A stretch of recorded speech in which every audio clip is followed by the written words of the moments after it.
Come on in the building. Come on in the building. Y'all already know what time it is. We right back up in here. It's time to talk about what is going on at the combine. Today we had interviews from the coach and the GM. Tomorrow we're going to start seeing players on the field. So I can't wait to get into it. But we got highlights and different stuff with the interviews from the combine today. So come on in the building. Appreciate it, Mr. Jackson. What's up? This is Thomas Davis, man, and you are watching the Black Cat Panther podcast. Make sure y'all tune in all season long. Yeah, you know I'm a beast. You know I'm a beast. Welcome to the feast. My whole team off the leash. We don't know defeat. Everybody eat. Hey, you know I'm a beast. You know I'm a beast. Welcome to the feast. My whole team off the leash. We don't know defeat. Everybody eat. Hey, you know I'm a beast. Can I run up the score, run up the board, breaking the mall? Hey, hey, walking the door. You know what happened? We step on the floor. Hey, hey, coming from on. You don't want partners, you already know it. Hey, hey, come on my to it. You already know I'm finna go do it. Hey, yeah, I'm locked in and I feel like Mark 10. Hey, walking to a room, chest up with my chin. Hey, already finished for this joint, it will begin. Hey, win is what I am. I cannot ever pretend. No way. Yeah, never pretend. Hey, back in the lab again. You when not touching the friends. Hey, you when not touching the can. Hey, putting the points on the board. I'm killing the boys. You know what it is. Hey, switching the moves. No number two. I came in to win. They said I'm tapped in with the action. Either got the master on the master. I can never move passive. I'm active. I can make them go ghost on this cast. But wanna know who running it? Just ask us. On the track, I'm gunning it. I'm blasting this, that gas, that diesel, Shack and dog. You know I'm a beast. You know I'm a beast. Welcome to the feast. My whole team off the leash. We don't know defeat. Everybody eat. Hey, you know I'm a beast. You know I'm a beast. Welcome to the feast. My whole team off the leash. We don't know defeat. Everybody eat. Hey, you know I'm a beast. Hold up. Pay attention, this is beast mode. Got an edge on the game like a cheat code. Had to tighten up my focus like a peephole. I want the rings and the chains like I'm Depot. Big dog, walking, check my status. We established when it's show. Time to squat, making plays. Ooh, it's magic like some. We want the smoke. Y'all ain't really about that action. We got perfect off the practice. They ain't working, so they lacking. I've been hungry all my life. I ain't passing up a plate. I can't quit until I win. I ain't having no debates. This is sacrificing heart. That's exactly what. What's up? What's up, man? Come on into the Black Cat Panther podcast. Do what this thing right here say. Like, comment, subscribe. Talk to me. Go. What's happening with ya? Man, not much, man. We're gonna see what these coaches and GMs say because they put their ass out there at the beginning of the combine to tell you the start line. You understand what I'm saying? That's the beginning of the line week right here that we getting ready to have. Ain't nothing but lies going on. You're gonna see a couple of truths go down on that field like 40 yard. You can't lie about that. You know what I'm saying? And then you'll see there ain't gonna be no quarterback competition out there this year. So you ain't gonna see nobody throwing nothing. And minuscule mediocre receivers. A lot of defense ends, linebackers and shit like that. But this combine gonna be lackluster. So you can sit there and let Dan Morgan and Dave Canales sit there and lie to you about what they gonna do. They ain't gonna do shit. That's it. All righty. Well, without further ado, let's get into Dan Morgan, Carolina Panthers GM. It's been a little while. I guess I'll open it up for questions. Actually, first and foremost, I wanted to congratulate Luke Kuechly on the Hall of Fame. Couldn't go to a more deserving guy. The competitor, the instincts, the playmaking ability, and then the person he is off the field. It couldn't have happened to a better person. So really happy for Luke. I guess that's a perfect way to segue. You got former linebacker, Luke's got the success, Thomas, all those guys. You guys are known for this linebacker, this defense. What's next in that position? Yeah, I think, in terms of free agency in the draft, I think that's a position that we'll, try to attack. We're looking for guys that are leaders, that are playmakers, and that are culture fits for us. So we're excited about attacking that and putting the work in. Dan, speaking of, I guess, segue, NFL has seen the undervalued that position of linebackers, off the ball linebackers being drafted high. How do you kind of speak to that position value? Yeah, I mean, I think the linebacker position is super valuable. I mean, that's the guy that's standing in front of your huddle every single play. The D line's looking at him, the DBs are looking at him, and they're looking at him for leadership. So I think that position right there is super valuable, and it's one that I think everybody should really value high. How is NIL impacting the big? So how the fuck is it so valuable, but you won't draft at that motherfucker position with your stupid ass? And then you see what he just said, culture fits. You understand? They always talk about culture fits. Falling in So line, a punk they motherfucker. always want this Mr. Nice Guy. That's why we end up getting a quarterback. Because when they went to dinner with the nigga, you understand what I'm saying? Oh, CJ was a thug. Oh, this guy was a culture fit. You got to stop this shit right here. Can this motherfucker play football? That's the question. That's the end all be all. Can Yes, sir. he play football? Yes, sir. Let's get back to it. Late round draft picks, and do you see it as a positive or potentially negative? I don't really look at the NIL as a bad thing. I think the NIL is actually somewhat of a good thing because it gives us a little bit of a snapshot of a guy, what he's like with money. So from my perspective, it's good to kind of see, like, what did he do with this money? Did he spend it recklessly? Did he go out and, get in trouble with it? So it tells you a lot about somebody. So if anything, I think it's really valuable for us.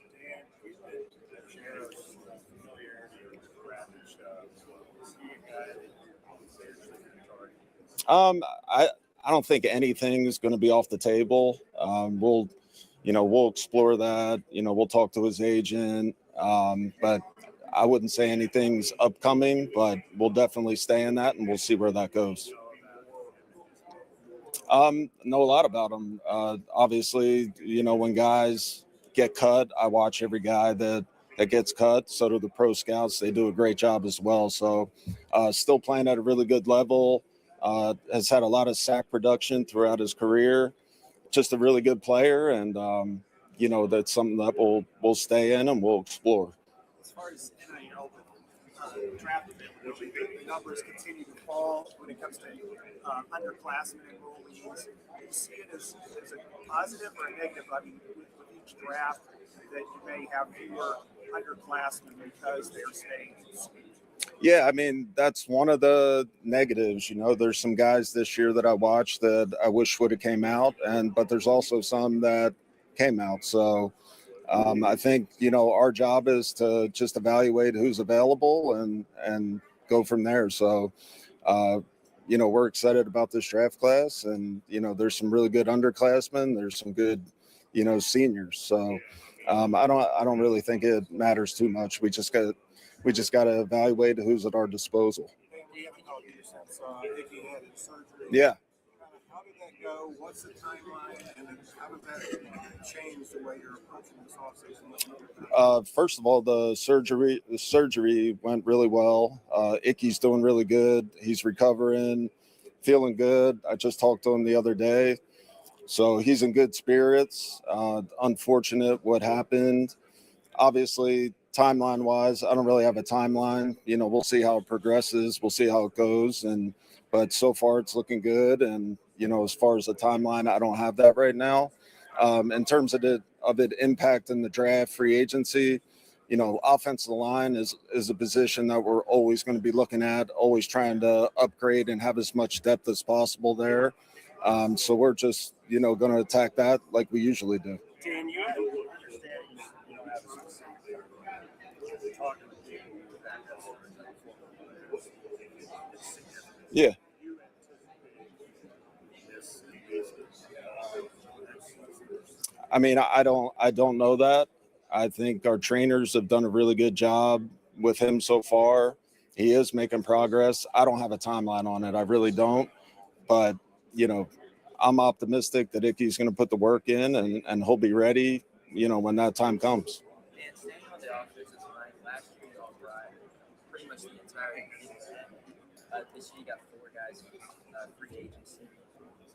Is the plan to try to keep everyone together kind of like they did last year, or are you guys? I mean, we're talking to all of our free agents, and that includes the offensive line. We're going to stay in contact with the agents, and, you know, we'll see where it goes. But, you know, again, we're going to try to create as much depth and competition as possible there. And, you know, that's with every position on the roster. Dan, with that said, then you know the top 3, like payroll for O-line and D-line. How do you kind of share the wealth with other positions this offseason, knowing that you have center open and left tackle potentially open? Yeah, and, you know, I think that's a little bit by design too. You know, when I took over this job, the number one thing I wanted to do is make us strong on both sides of the ball. And, you know, that's never going to change as long as I'm the GM here. So what was the second part of your question? Just how do you kind of spread the wealth out, you know, in free agency spending wise when you have such a high payroll for both offensive and defensive? Yeah, I mean, we have cap room. You know, there's different ways to create more cap room if we see fit. So we're just going to continue to just add good players to our roster, great players to our roster. And, you know, no matter what position it is, we're just going to, you know, try to make this roster as strong and as competitive as it can be. What kind of trust do you have in the rest of the running back with Rico Godwin, Chuba in that room? We talked about Jonathan Brooks and ETN. Got a lot of trust in them. I think Chuba's proved that he can be a number 1 back. He can carry the load, which he has done. You know, in terms of Jonathan Brooks coming back, we're excited about that. His rehab, you know, he's doing a great job with that, making a lot of progress. So we feel good about him. We're happy for him. We're optimistic for him. And then Trevor Etienne, who we drafted last year, we're really excited about him. We think he's got a bright future. And I think he's going to be one of those rising stars in this league. So we feel good about the room. But again, that doesn't mean we won't add to that room, whether in free agency, re-signing people, or in the draft. So we're just going to attack every position.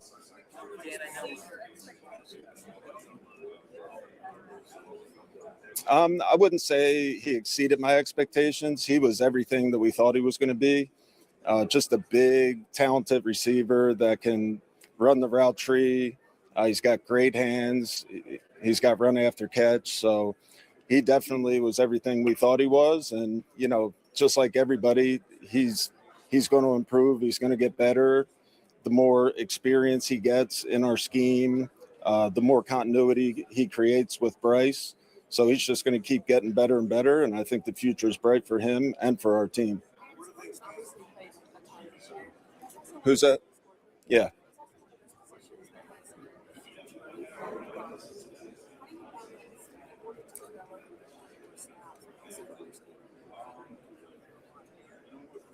Yeah, you know, I think a veteran, obviously you bring a veteran in who's played a lot of football. That's obviously going to help your team. But we're really excited about our young guys. You know, Scorton and Princely, we drafted them for a reason. We drafted them high for a reason. We think they're super talented guys that can be impact players in this league, and they're going to keep developing. They're going to keep getting better. And again, I think the future is really, really bright for those 2 guys, and they're going to help us out a lot. John Schneider gave you a lot of credit for your recommendation. What do you see there in Azealia a couple of years or something? How do you settle that for you? No, you know, just helping a friend out. You know, I think, you know, John asked me about him, and obviously I gave him a really good recommendation. Mike's a great guy, great coach, and just really happy for them.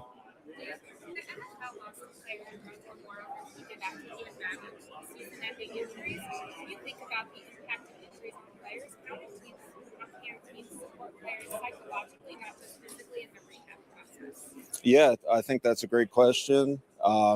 first off, condolences go out to him and his family, friends, loved ones. It's just super tragic. And me being a former player, I'm always trying to help our players out and guide them. I know what they're going through on a day-to-day basis. I went through that myself. I went through a lot of injuries as a player. It's not easy. You feel alone at times. You feel like, people kind of abandon you a little bit. But at the same time, that's the advantage I have being the GM of the Panthers, to where I can help these guys out. I understand what they're going through. I'm here for them. And then obviously there's always going to be resources. We have a great psychologist on our staff who players can talk to at any time. And we're just always here to support them. They know we're here for them, and that'll never change. What's that? Yeah, I think with Rico, obviously I love Rico, great guy, great player, had a great year for us this year. I think, in terms of he's earned the ability to go out there and see what's out there for him. There's always the potential that he could come back. The door's open for that, and, we'll see what happens.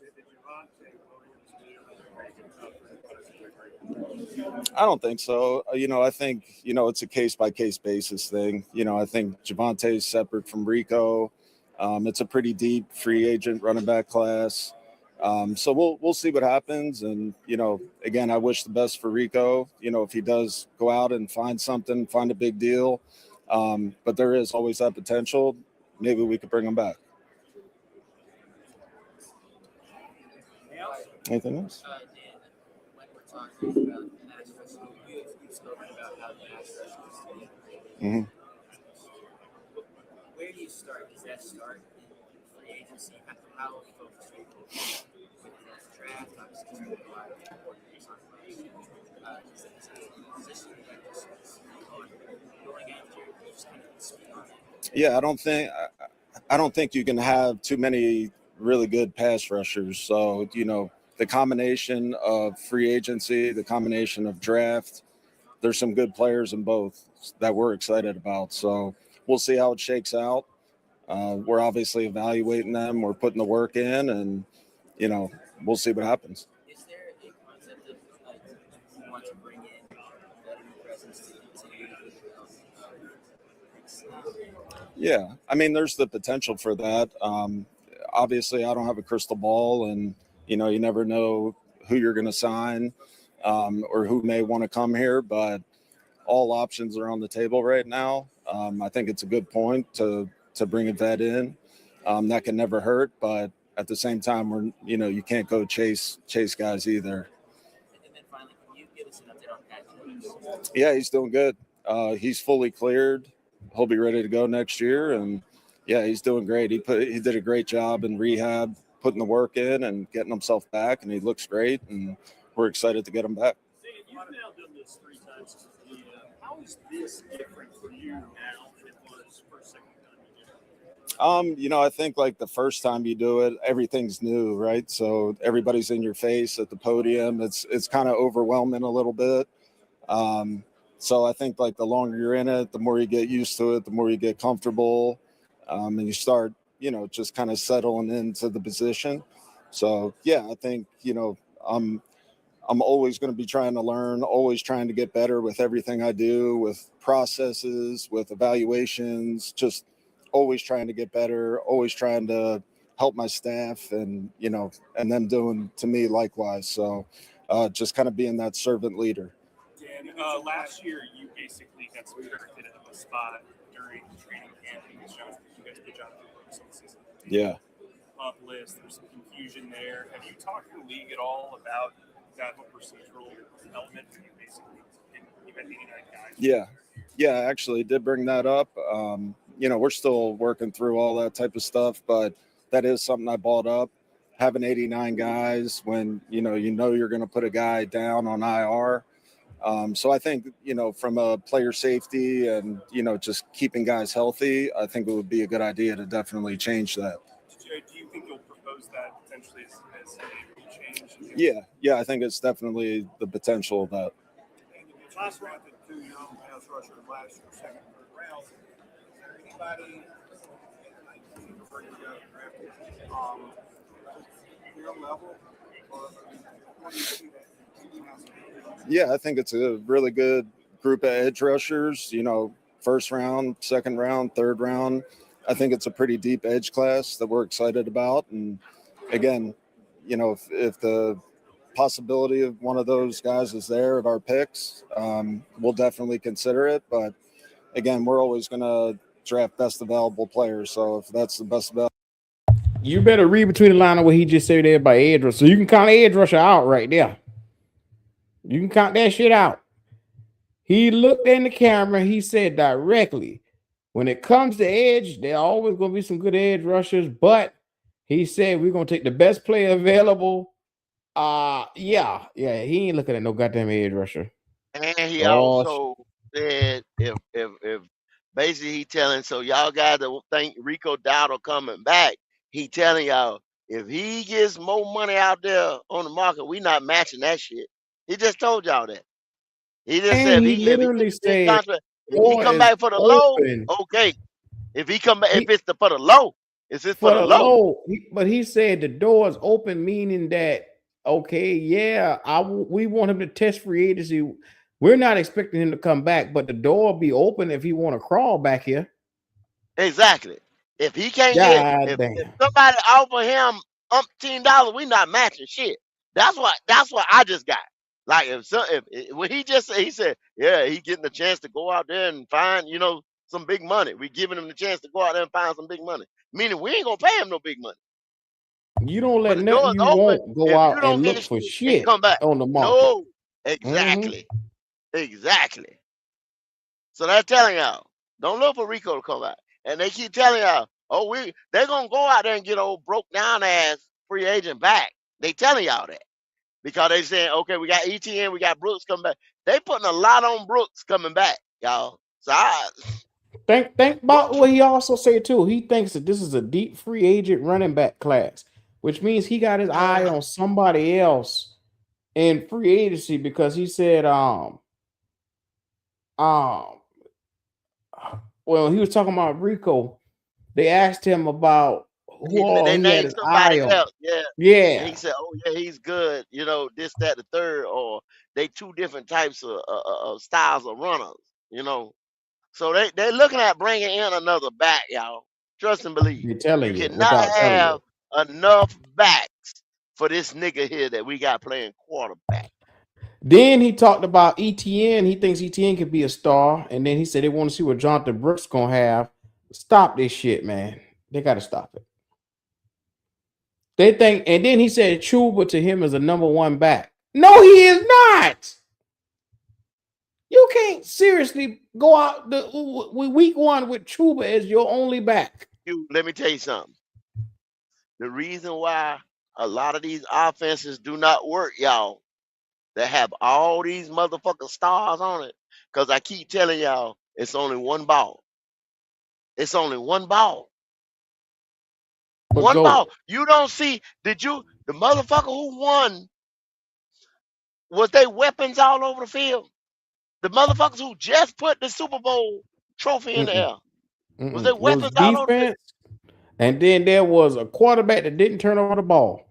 That was the recipe to winning. And run game. Stigma was your intermediate and nigga that could get over the top. You got a tight end. You had a running back. You know what I'm saying? And the one ball that was spread out. The offensive line moved the ball when they needed to. They moved people out of the way when they needed to. They weren't the best offensive line in the league. They weren't the number one line in the league. But they made things happen. There's only one ball. You don't have to have goddamn weapons up and down, 6 running backs, 6 motherfucking wide receivers, all pros across the line. But you do when your quarterback's weak.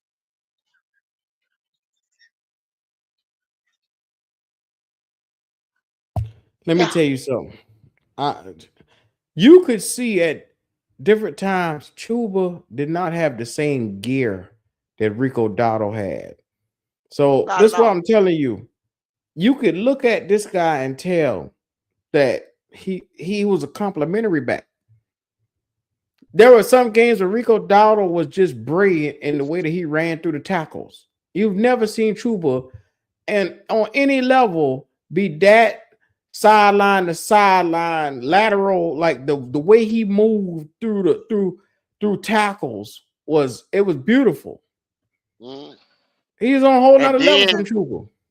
it was points out at you when they tried to have a dual back system, and they was like, "Damn, we just paid this guy here, and this guy ain't gonna be here next year. So we got to get this guy involved. He back healthy, and we got to get this guy involved." They took the motherfucking number one back from this guy, the feature back position. They took that shit. When he came back off the injury, he had to work his way back in. So that tells you right there, anybody else comes in, this motherfucker beats you out, injured or not. Not just shitting on Chuba or anything like that, but bruh, I don't know why y'all paid him. Then I told motherfuckers that in the first place. You can get a running back. Everybody else running back by committee. Walker in Seattle was a dynamic back. And what they do to him? Hey nigga, bye. Because old Let's buddy get- got hurt. Mm-hmm. Let's finish. See what he taking us with this shit, right? Before we go to Okay. Dave, we got literally less than 20 seconds left on this video. Lovable player, then so be it. Thanks, Dan.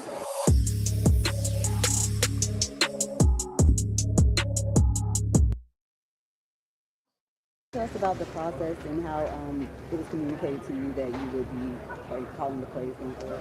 Yeah. So Dave, a couple weeks after the season, we always do our recap. We go through with all the coaches and sit down and evaluate our processes, evaluate the roles that everybody has and what's best for us going forward.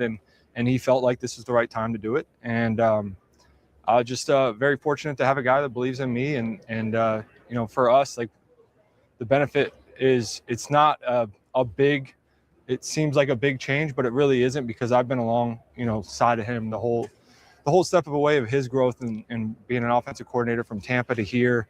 And that part's been fun.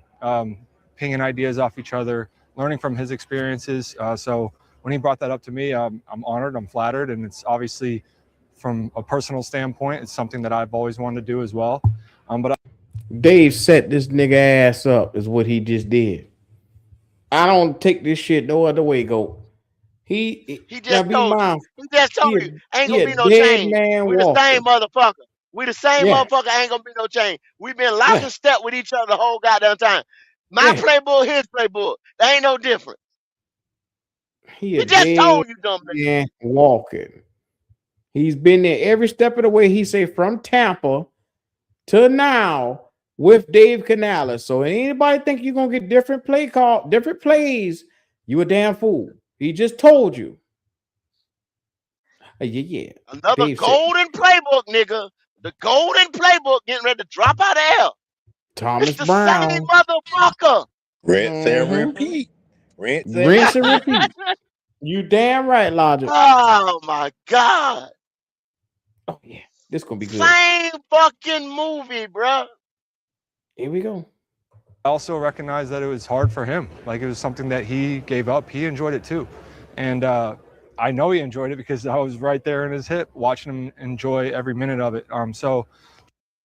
So it don't sound like Canales wanted to give up the play call and they was forced. You hear what he said? Yeah. You heard what he said? That was not Canales' plan to give that up. I know Somebody he said enjoyed it. touch I his was ass. right there on his hip. Lock and step on his hip. I'll be There go the damned. baby. There go the baby. The There goddamn it is. baby. The baby. Break the shit down on what the motherfucker On his saying. hip. Yeah. The baby. Yeah. His boy. Oh yeah. Yeah, Mini-me. yeah. He didn't give it away willingly. They took it. There go Mini-me. They took it. They thought Dr. he E. would be better Mini-me. to call the Dr. play. Evil. I'll be damned. Next. Let's play.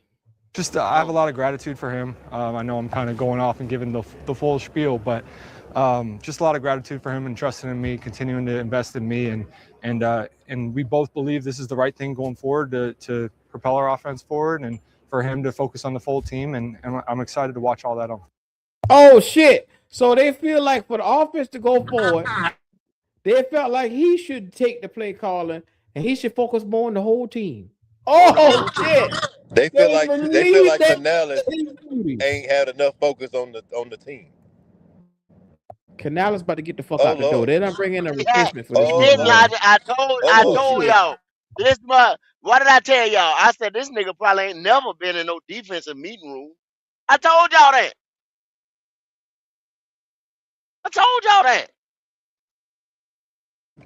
Yeah. Wow. We ain't even a minute and 23 seconds in, and Brad Idzik already got his teeth showing out, hanging out his fucking mouth, happy as hell. And you know what? When they had that one press conference and they asked Canales what he felt about rookie playing time and the defense not getting some of the rookies over there on defense not getting a whole lot of playing time under Evero, and he said, I like a couple of these guys and I wish they would get more playing time, but unfortunately that's up to Evero. You the head coach. If you want that nigga to start, he would have started that game and ain't nothing Evero could do about it. He's supposed to have power over Evero. Supposed to. You supposed to. But that just lets you know. But that just lets you know. Defensive room. Plotting the defensive scheme. There it is. If you're not in that motherfucker and you're not getting the reports or even reading the reports from the position coaches and shit like that, or know what even to do with the position coaches and shit on that side of the ball, he don't have no experience on that side of the ball. The nigga was a wide receivers coach, a quarterback coach. But you would come in there and tell Evero, you gonna play this boy today. Evero goes, you don't get the hell out of my room.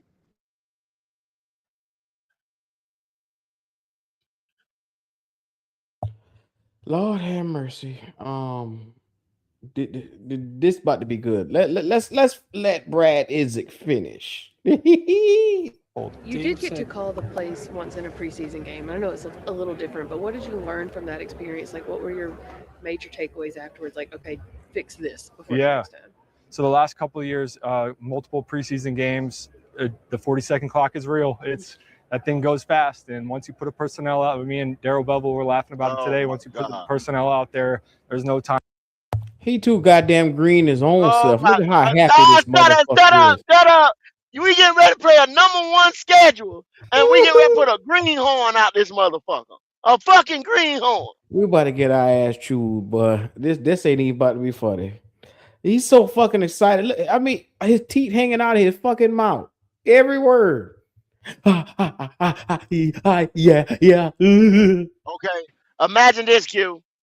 Your boy don't wear no damn wristband and shit like that. Always got his hand over his goddamn ear pad. This motherfucker right here to that 40-second clock fast. Greener than a motherfucker, right? We already have problems with Canales and them getting the play in. Now you go, you can't win a away game to save your life. The stadium is louder. Okay, I'm done. I just gave y'all that scenario. But fuck this. Fuck it. Yeah. You good over there, louder before I play? Yeah, they say he nervous, Q. How the fuck you nervous and you done had years on being on nigga hip? You should be ready for this opportunity after sitting on the side.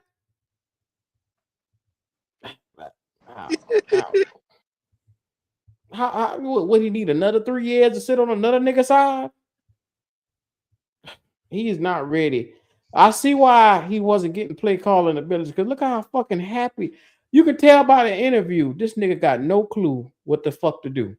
You can tell. Look at his face. He does not strike me as a man with a mission, with a plan, with an understanding. He walking like a dumb deer that's getting ready to cross the road. That's what he looked like to me. This gonna be good. Back to the interview. Time to pull it back and put a new one out. So you got to stick to your guns. You got to be a play ahead. That's another thing that I kind of talk with, like the experience I've had being alongside Dave is he's always challenged me to, I need you to view the game on game day like a coordinator. I need you to be there for me so we're operating a couple plays ahead while everybody else might be working with substitutions or the current result. I need to have somebody there alongside me. So that fed into me getting that to flip the roles, I guess, if you will, in the preseason and getting to call it. But he was always alongside there. It was really just the same conversations. It's just who's pressing the button and giving the play to the quarterback. Brad, how could this help Bryce? Yeah, I think it's just a constant, like I'm there. I'm there in the meeting rooms. Dave, you know, when you're the head coach, you get pulled away for you guys. You get pulled away for a bunch of different things that you have to do as the head coach. But just being in tune and in touch with all those small moments that happen throughout the day, I'm there for him. And we've had a great dialogue throughout the seasons as they go. And then throughout this offseason, how, you know, really his evaluation of it all and just continuing to invest in that relationship. I'm really looking forward to that. And just looking forward to, you know, just being there for him and hearing all those things and getting it applied as fast as possible to what we're trying to accomplish. What was his reaction when you told him, or maybe he'd already been told? Yeah, I think they had probably previewed it, but I just talked to him. Whoa. Did you hear what he said? They had done preview it with Bryce. So Bryce made this decision. Bryce already knew, bruh. I tried to tell you that bitch ass nigga probably went up there and said, yeah, I'm more comfortable with Brad. Wow. They Brad's said, my guy. they had already Don't give previewed us it. every So they sat down and opportunity talked for about this it dude to try to beforehand. succeed. Wow. This little nigga What is does running this, the franchise, just like I told y'all. what does this do for Bryce? Go. He not running the franchise. They just doing everything they can Okay. to have no We gotta stones be, unturned and yeah. off the investment. Y'all I trying to just tell see me him. this shit ain't writing on the wall for seeing Nah, that this Q, little boy ain't going no damn well. they're doing everything possible, checking no stone unturned, anything that can make this dude more comfortable, make this dude better, make this guy. You understand what I'm saying? We're going to cater. You about to have a Thomas Brown, Frank Wright issue where the play calling is gonna look so bad they're gonna be passing this bitch back and forth mid-year. Okay. What happened, Q? Thomas It's not Brown was supposed to be the young guy who was supposed to connect with this guy, right? How did that end up? How did that end up? Hello? The real playbook. Thomas Brown is young and innovative, and Thomas Brown and Bryce is Don't going to be vague. connect. How did that end up? Thomas Brown ended up having to give the playbook up right immediately, and then got Thomas let Brown go. ended up having to go back to Zillow logic. He had to go back to That's Zillow. the same thing. That's the same thing getting ready to happen to this motherfucker right here. Yep. Listen, but that got to your quarterback too. Cause guess what? They're gonna say we did everything, every stone, turned over every leaf, every rock to make sure you had everything you need. There's no excuses. If he don't get it done, he is not safe either. Q, not just Canales. This boy ain't going Because if nowhere, you're saying man. that Bryce Young admitted to say Brad Isaac, he's more comfortable with Brad Isaac, well, they just gave you Brad Isaac. No more excuses. All these niggas is talking about, oh, Canales is holding him back. He got Brad now. Shit gonna look the same, and now what? You ain't gonna have that excuse anymore.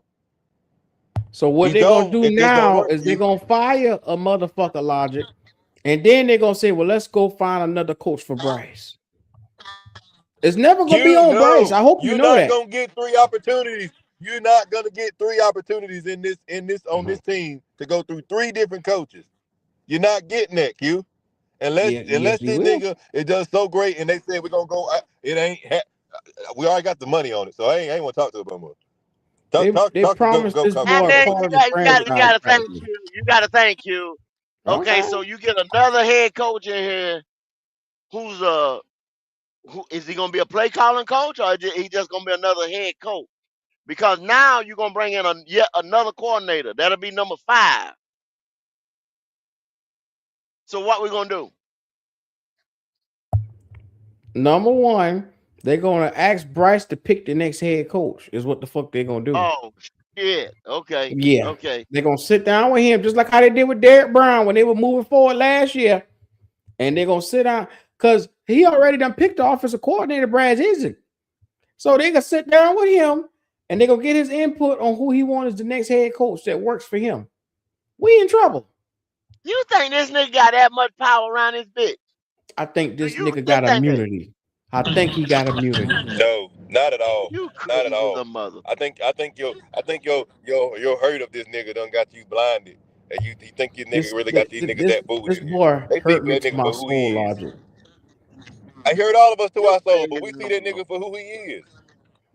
Again, He's a bitch ass nigga. Tampa He can't play Tampa football. is making sure that his investment is given every ample opportunity to get this shit right. That's all he doing, Q. Yeah. I'm gonna give you your 4 years. I'm gonna give you a 5th-year option. I'm gonna give you some more weapons. I'm gonna give you multiple off seasons and drafts. I'm gonna give you a coach of your choice. I'm gonna sign you long term. No. They see it. They just don't want to say it, Logic. You got the absolutely right. talent. They It's see the it. coach. This motherfucker only scratched 3,000. This motherfucker only had these many touchdowns. Well, clearly, with them making all these coaching changes go, they're saying he scratched 3,000 because of the offense and the coaching is the reason why. Because they're getting Brad Isaac. They brought in another offensive mind. They're saying What did I say, Q? You go back. Go back. I said this motherfucker had to get 21 to 28 points a game. Did we do that? No, we didn't. No, we didn't. That offense did not run for what you put into this offense. This offense, actually, for what you put into this offense didn't do shit. They averaged 19 points a game, which is terrible.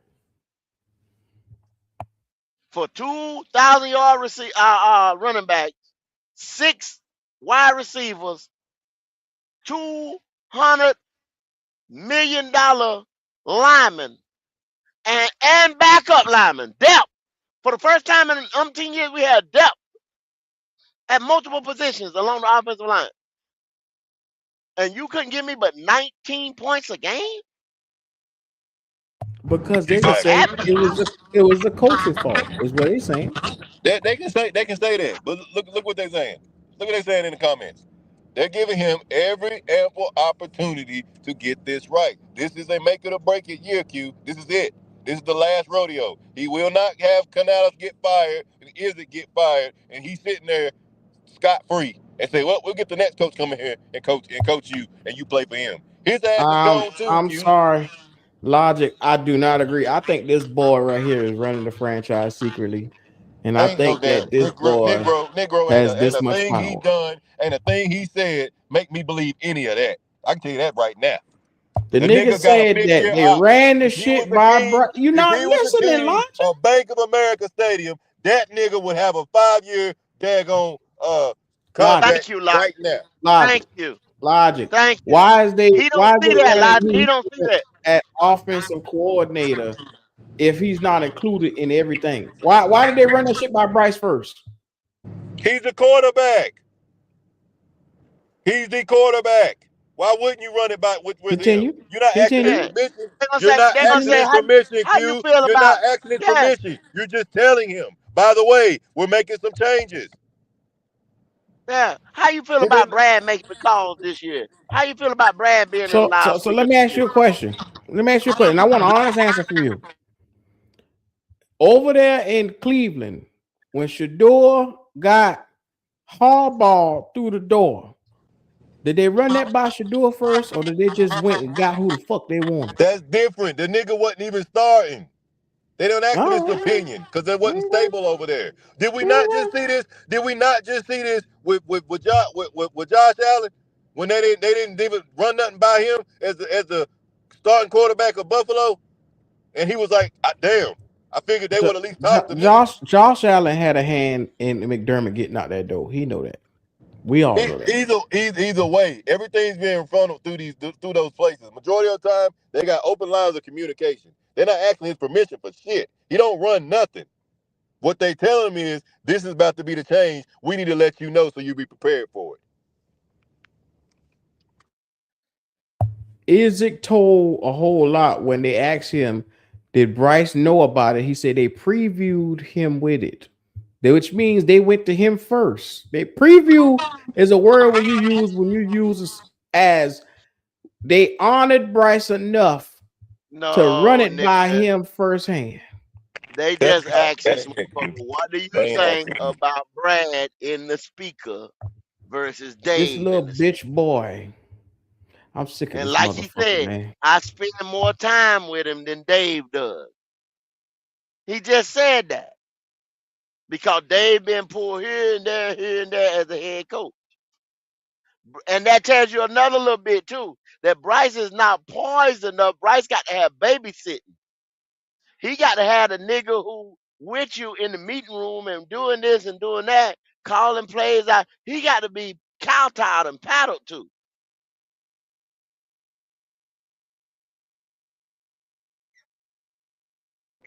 Him and Dave ain't got that connection to come up on Sunday and just be like, all right, let's get it.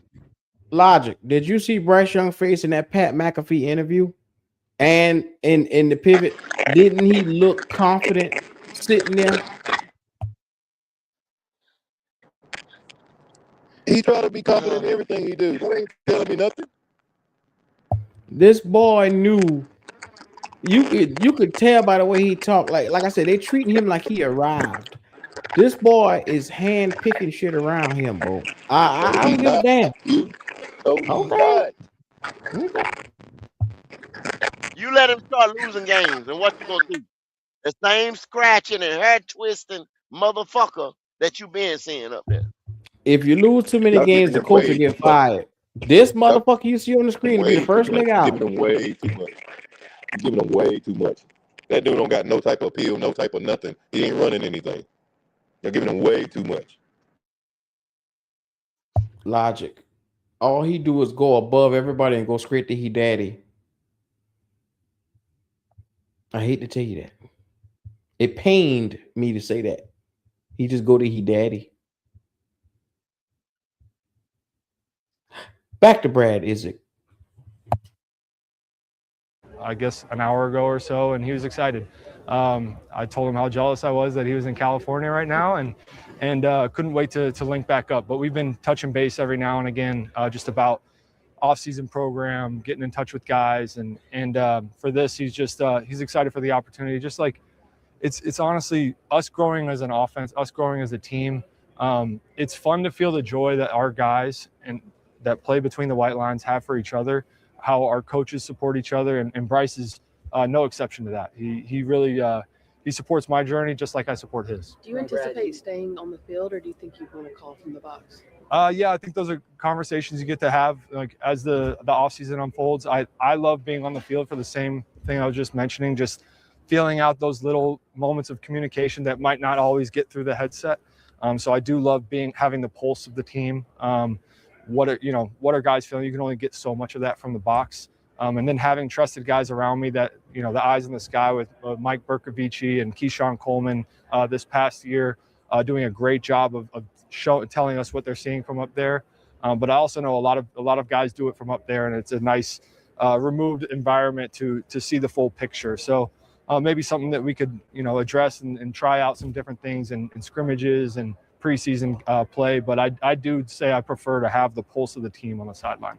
Brad, Dave said that when he got his first play calling job in Tampa Bay, he essentially pitched Todd Bowles and said, "This is as ready as I'm ever going to be," without having called plays in a real NFL game. Is that kind of how you feel, that I'm as ready as I can be at this point? Absolutely. And I think that goes right back to Dave gets hired in Tampa. I'm right there. He's challenging me to think about your next role as well. I was excited to be a first-time position coach when I moved to Tampa, and he said, I need more out of you. I need you to think like I do so I can have a good sounding board. And over the last 3 years, we've continued to build this offense, and we've had joint experiences through his journey as a play caller. that I think I'm able to go ahead and put that in my briefcase and bring it to work every day. And now you just get to apply all those lessons learned. So yeah, I do think I'm ready to go. I know I'm ready to go. I've done it, and I'm really excited to apply. What's your dad meant in your journey? No, I mean, it goes without saying. I saw him just earlier today. My dad's a big piece. I think everyone would say their family is a big piece in their upbringing and what they believe in, but also just the football. Just showing me the ropes, introducing me to the game. My grandfather as well coached. So just being around here, talk about being ready. Like, I grew up in it. I was literally born a bye-week baby at Duke University when my dad was a GA. And there's late nights in high school throwing routes with my dad after he's done with work. There's just all that experience kind of culminates for me. And now I get to carve my own journey, and I get to share that with him. That's really special to me to have him. He's standing right over there. So to have him there in big moments, where I get opportunities like this, when I get to go back to Tampa and go to my hometown and coach in front of him, and he gets to watch me get my first coordinator job, that's really special to me. So you held on to this? He didn't know prior to finding out today? I hinted at it this morning. I said, hey, just make yourself available this afternoon. But I'm trying to be as respectful and tight-lipped as possible. Just as a follow-up, I mean, understanding that you and Dave, you've been the offensive coordinator, but now this is officially going to be your offense. Do you tinker with the playbook at all, or do you leave it as is? We have a great system of terminology that we've really sifted through the last couple of years, me and Dave, and really our whole staff. I got a couple guys back home right now shooting me texts all day about our general section, some of the verbiage, things that we can tighten up. So we have a great support staff of things that we've problem shot a lot of things, and I feel like we're in a really good spot there. As far as the offense itself, it grows every year. So every single year we're trying to apply the offense to who Bryce is, to our O-line, to our skill players. And this is a big piece of it. Being here at the Combine is finding out, okay, what are the other pieces that we're able to add to the puzzle in the draft? And hopefully Dan's able to get us some offensive players. I'm going to fight E for all those offensive slots, so we can go ahead and expand our playbook a little bit more. But I think every year it looks a little bit different. The terminology and all that will be the same, because we have a great foundation to work from, and our quarterback is confident in that. But the offense itself will grow as the team grows. Dave talked about how holistically this will help him. He say he fighting with Dan for spots to get offensive players in the draft. Nigga, you've had 3 drafts in a fucking row where you've gotten the best offensive players. What are we doing at this point? They getting rid of shit Evero is what they gonna do to my fighting E for what have y'all what has E gotten over y'all? Nothing. Oh my God, they're not getting no Nothing. damn defensive players, dog. I told you they're gonna get weapons for this boy. I keep telling you, and you keep telling me, no, they gotta get defensive players. This green behind the ear, wet behind the back ear nigga who ain't got no media training is up here giving away the fucking thing. He telling you. Next time he won't be up there next time. They getting ready to tell him just as soon as he went back to the back, they gonna say, hey, you're running your goddamn mouth too much. Hey man, you can't do that. Yeah, they shouting out his fucking daddy and shit like that. Act like you been there, bruh. Hey man, you can't tell all that. Hey man, the next time, shut your damn mouth. Oh my God, we in a nigga ass mess, man. This. Oh my God. Lord, give me the strength. Back to Brad Isaac. Sort of look at the team as a whole. How tough was it on him to have to call plays, have to deal with the referee, have to sort of deal with everything that comes with being a head coach? Yeah, it's a lot, and I just witnessed secondhand. He's got to have the challenge flag, one hand on the challenge flag, one hand on the microphone for Bryce, and then another hand on the call sheet, and then he's got to get the pertinent information from his coaches on both sides of the ball. That's where the last couple of years I've tried to be a good sifter for him of information, of just giving him what he needs from the offensive side, so he can have a clear mind and operate with speed. And again, that 40-second clock is quick. So giving him at the right time, the right piece of information that helps him get the play call in. It's a lot though. And I have a lot of respect for the guys that do it in the head chair. There's a number of them in the league, and And I know that there's some sacrifice. Maybe it's sleep, maybe it's time with kids, maybe whatever it is that they make to be able to do that. But Dave's done it gracefully, and I was proud to be, alongside of him to try to do what I could to just help him on the offensive side, keep the information tight. There's 32 play callers in the NFL in the world, right? I mean, you're being very professional right now. Is it exciting? Has it hit you? Like, are you? I'm excited. Yeah. I'm excited. I'm allowed to be excited about this. This is for me, like, again, you get into coaching and I think everyone's like, oh, I want to be a head coach. So one foot in front of the other. Like, my next step was to get a chance to call plays and building something and watching it unfold and being a part of how it unfolds is just the next step for me. And I'm personally just really excited to be even more a part of that process of just watching it unfold on game day, getting my hands dirty with it, getting as close as you can to being a player without being one. And I'm excited to do it with the staff we have. Goes without saying, the support staff that we have in Carolina, the guys, some of them are back home, some of them are here, and the players, the humility they all operate with, it truly is like, it's not just a personal accomplishment for me, but it's just another step forward on how we're going to operate going forward and making this thing even better. But honestly, didn't you think honestly that you were going to have to go somewhere else to play calls, knowing how much Dave loved it? Didn't you think one day you'd have to go somewhere else? There's a big piece of loyalty with me and Dave. He's invested in me when others didn't believe in me. I think I've said that probably when I first got the job here. That's a guy who, when he helped bring me in as a QC. He stood on the table for me, for Brian Schottenheimer when I got my first NFL interview. He's been there for me in personal circumstances, and he brought one guy with him to Tampa, and that was me. He brought, immediately brought me with him to Carolina as a guy he had to have. So that's a heavy piece of loyalty that I have for Dave. It was going to take a lot to have me ever consider anything else. But I'm just so proud of what we've built so far, the trajectory we're on, and I want to be a part of seeing that through. Was there a particular moment that you had where you knew you were ready to take on this?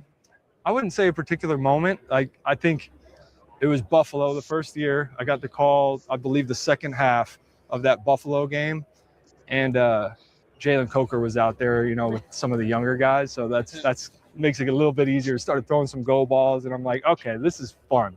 I wouldn't say that meant I was ready, but just getting the experience and having somebody, just talking about Dave, who believes in me, push that experience on me. Maybe even before I was ready, when I was in Tampa, giving me a chance to, hey, this is what it's like. These are the things I'm going through. Let me get in his head as he's going through these things, so I can go ahead and put that in my pocket and carry it with me. So I don't put one moment on it. It's really these last 3 years when I've transitioned from being support staff, QC, yes, sir, what can I do? How can I help? To, hey, I need you to think bigger picture. So that's really been the last 3 years. Brad, what's the play call? The game planning. What's your take? Huh? Who that sound like? I used to tell some nigga, hey, think bigger. That is funny. Think deeper. Think deeper. Hey, bigger picture, Dumbass. nigga.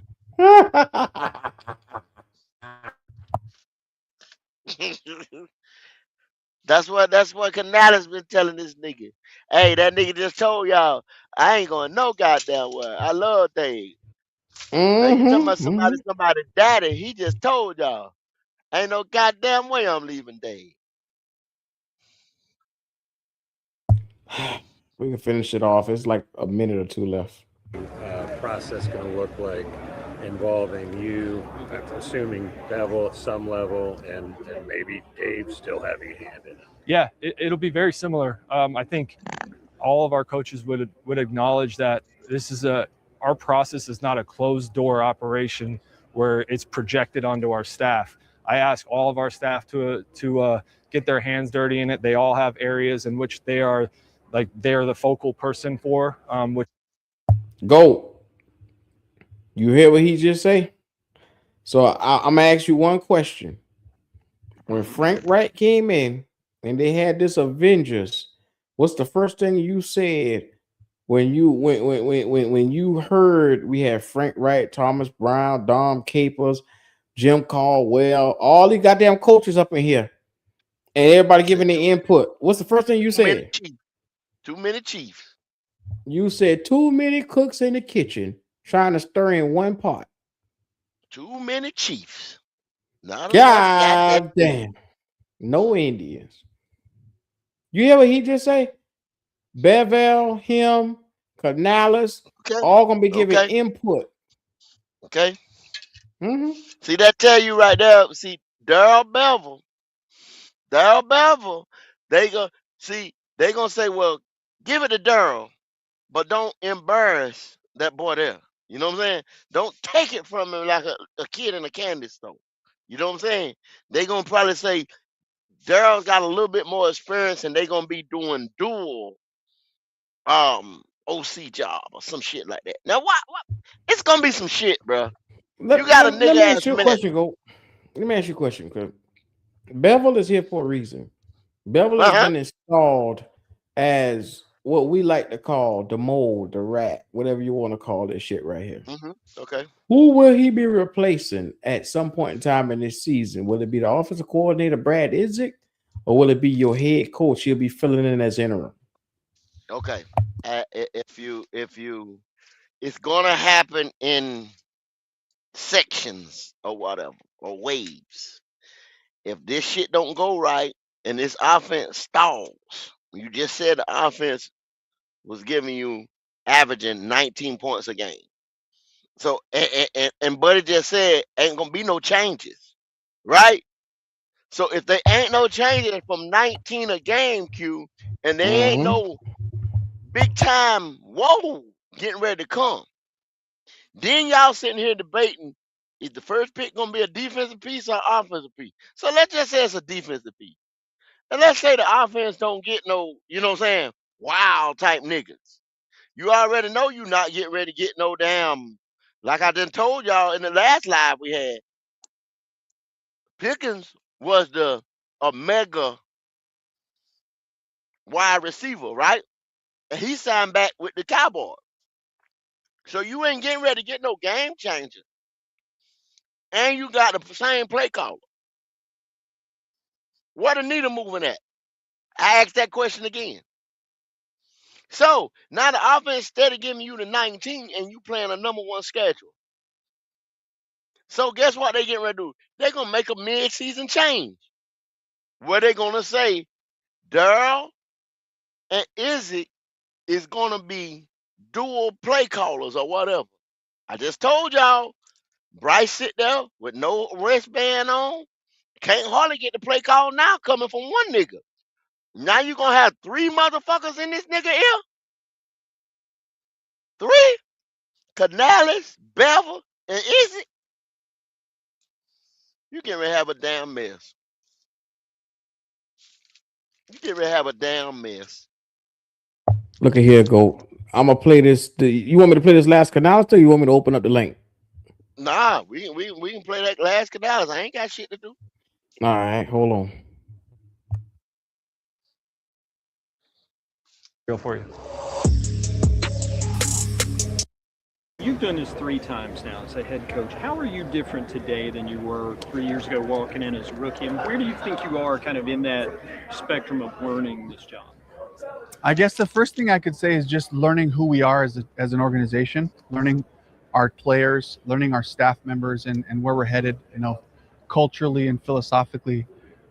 We, Dan, myself, and Brant, just connecting with each other and understanding what we want out of this process, what we want out of our own team and where we're headed. So having that makes all the difference, of course, as you can imagine, coming in here the first time and saying, okay, this is what I would like to be, we're closer to that now. And while every year we have to restart and say, okay, we got to recreate what we believe in again with this new group. Even some of the names are the same. They will all be different in different times in their lives, different personal dynamics happening, contract, different situations like that. So all those things have a way of shifting people's perspectives, and it's our job to reconnect with all those people so we can move forward. Dave, do you anticipate Ickey missing some time?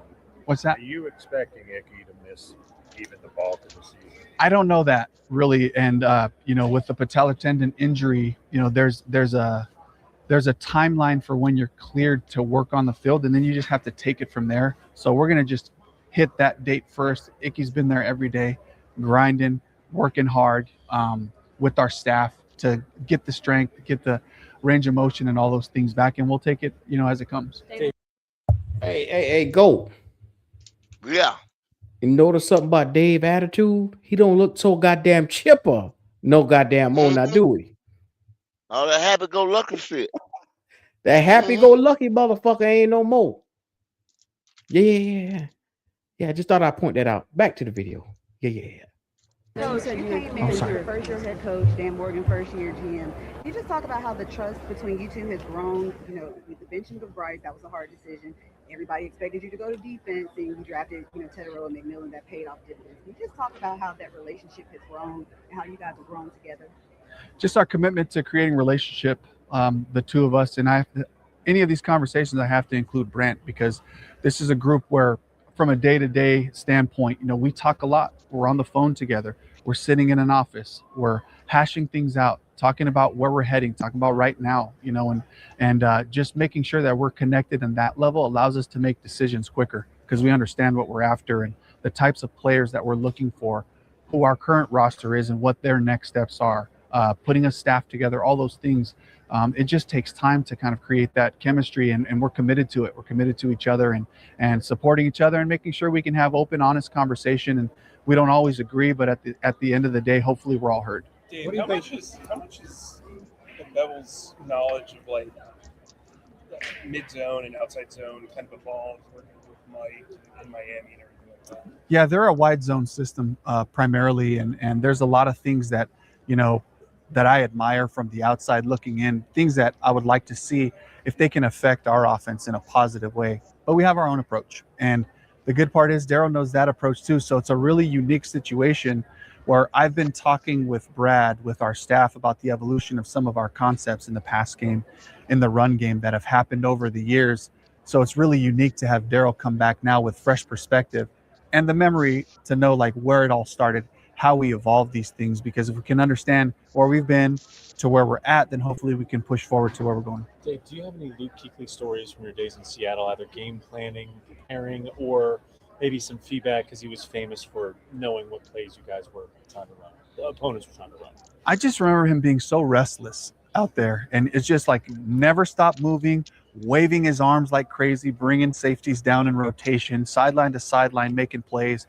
Just a beautiful player. And in Seattle, our whole thing was like defense, run game, toughness, all of that. And it just felt like whenever we played the Panthers, especially with Luke in the middle, it was always kind of like we were facing a brother in the style of play and the way that they went about their business. And Luke was certainly right in the center of that. Dave, you mentioned giving up play calling kind of frees you up in other areas of the game.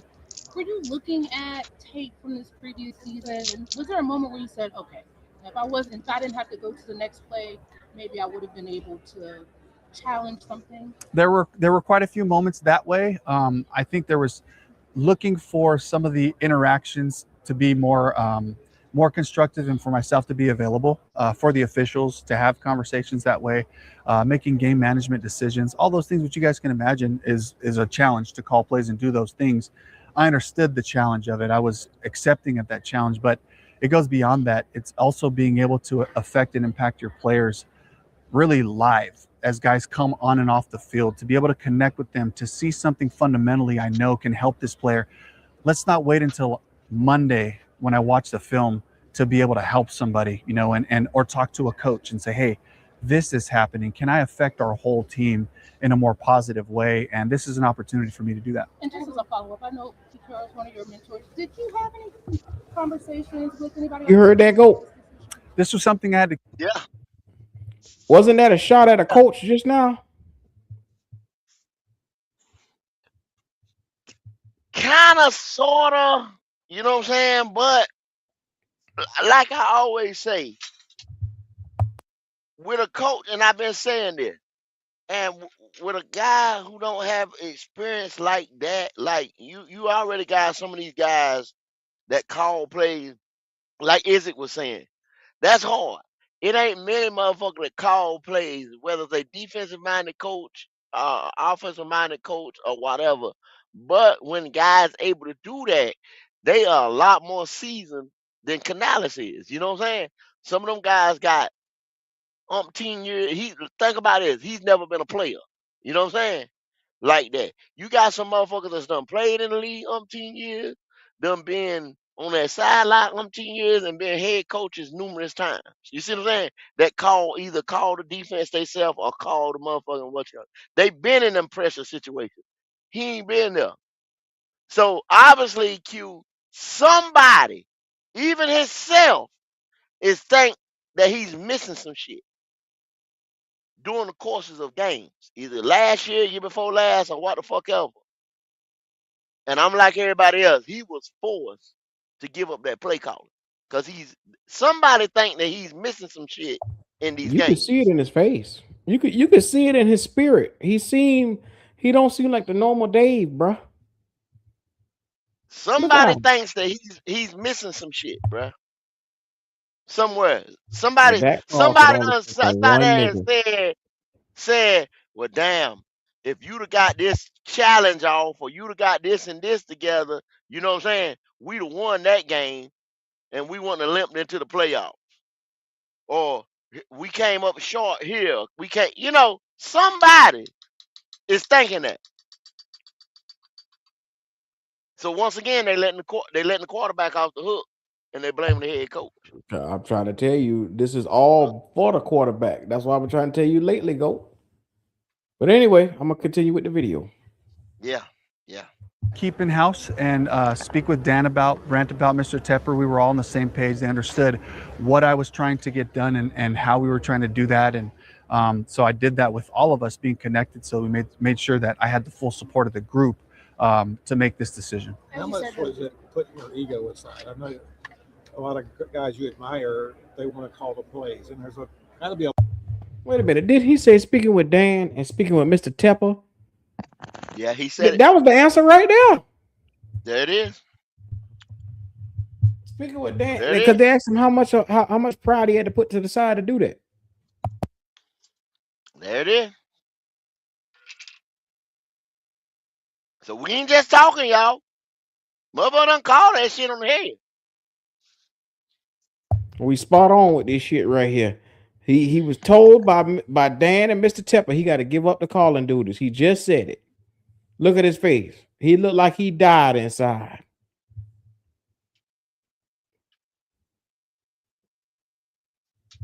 Level of ego in wanting to do that. So how much was that involved? It was a big part of it. And just thinking about wanting to make sure I'm doing the right thing for the team first and foremost. And that's always where I'm going to default. With any of the big decisions that happen for the Panthers football team that I'm in charge of, it's going to be about putting our players in the best position to be successful.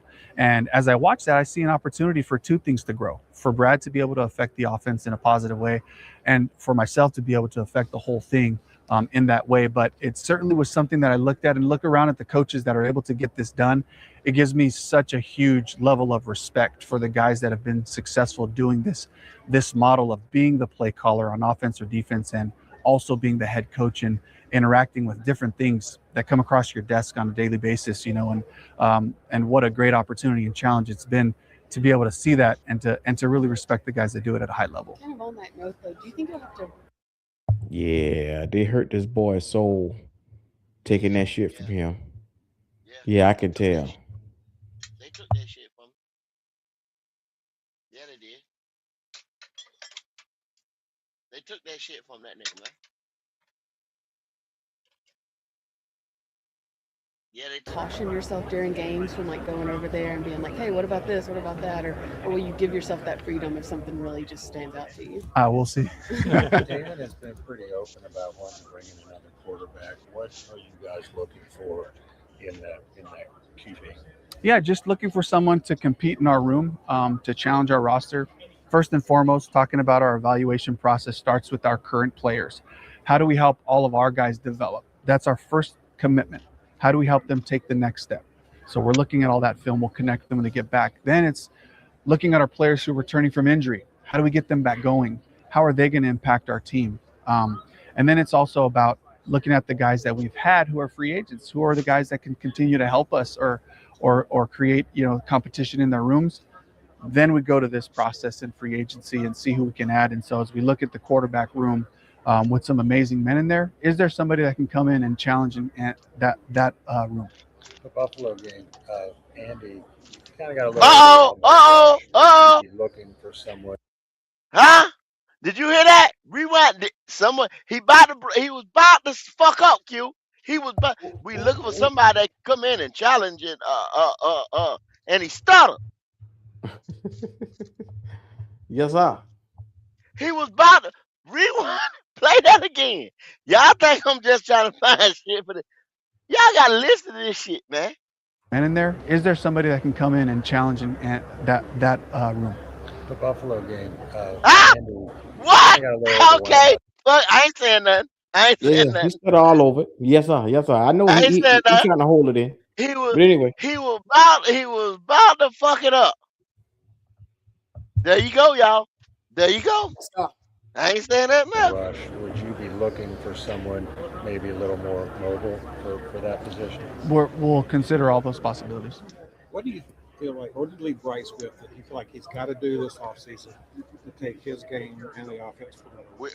Yeah, just continue to pour into our system, our concepts, the ownership of it.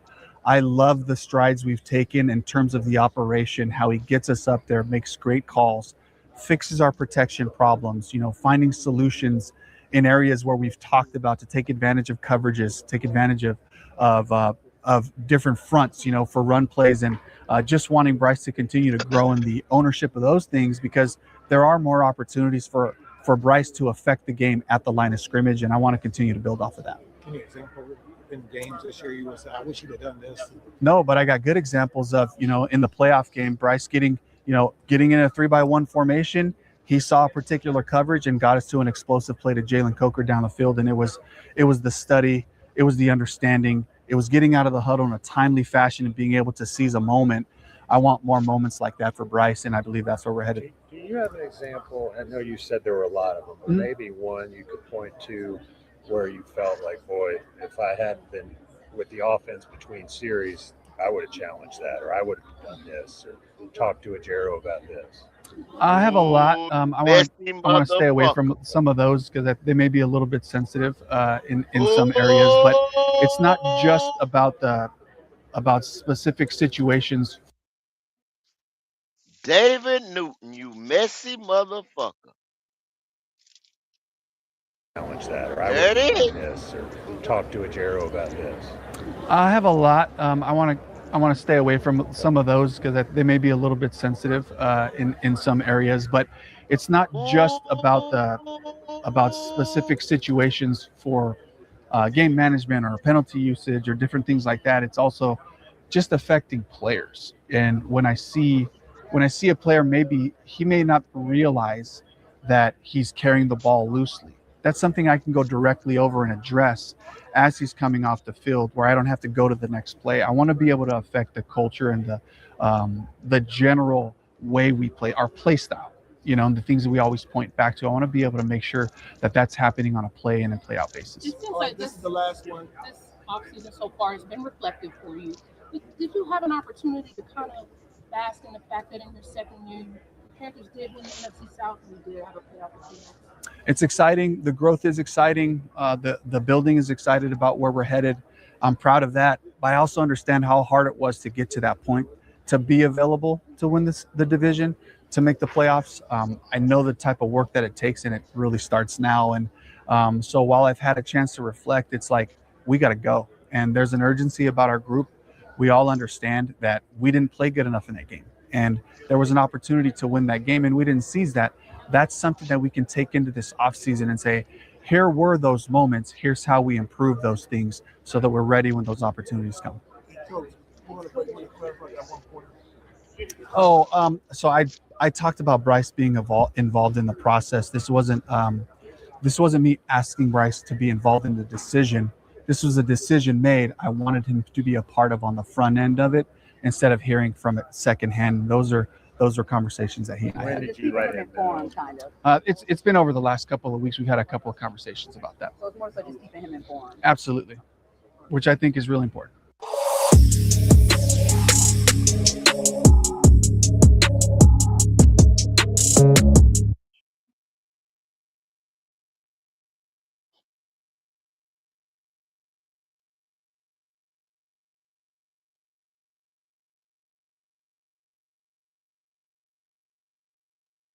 Okay, people. So I think it's time we drop the link on this right here.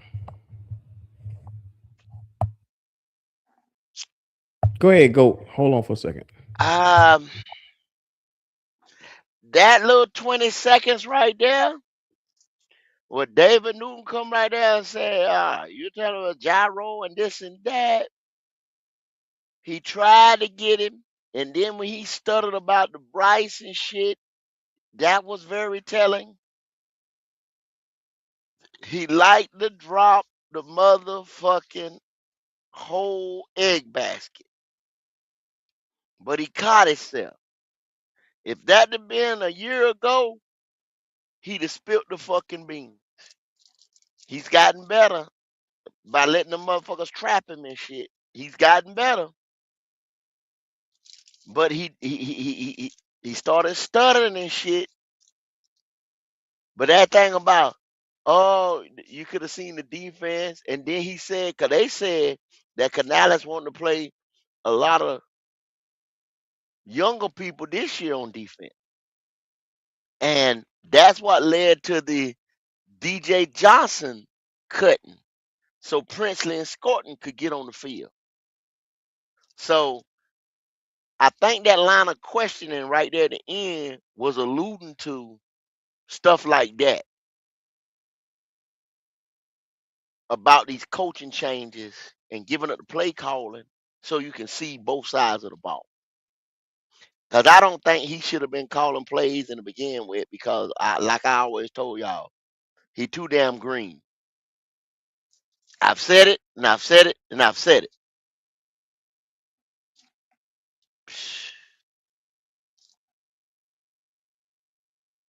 I don't know what's going to happen this year. I ain't got nobody crystal ball. But I'm telling y'all this. I think it's going to be a fucking mess. And as everybody start to come up, I want to know how y'all feel. Trail, what What's up, good? boy? I got one question for y'all.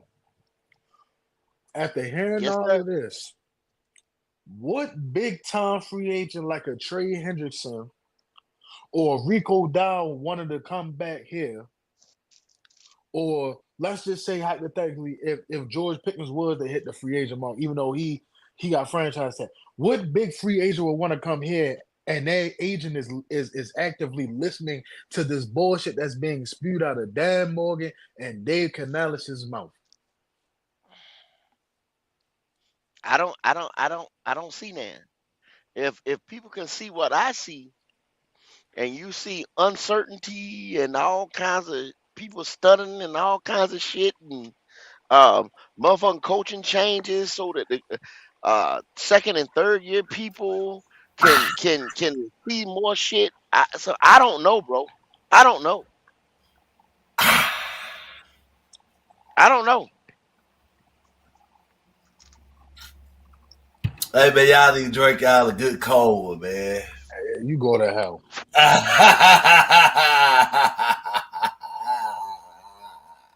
I don't know. Man, didn't they say that he fight with the man so we could get some more weapons? No, he's saying they want to put some more weapons on the offense. Oh, okay. And pretty much they gonna fight with the defense, or they gonna go tell Dan Morgan, "Oh, give me a ride. Let me get this pick. Let me get this pick." That's what he just said. So hold on. So we just gonna assume here. Is we assuming Nah, that we ain't assuming shit. Now we just listen to the motherfuckers talk. So I'm saying so are we saying that the offensive player that we have ain't shit?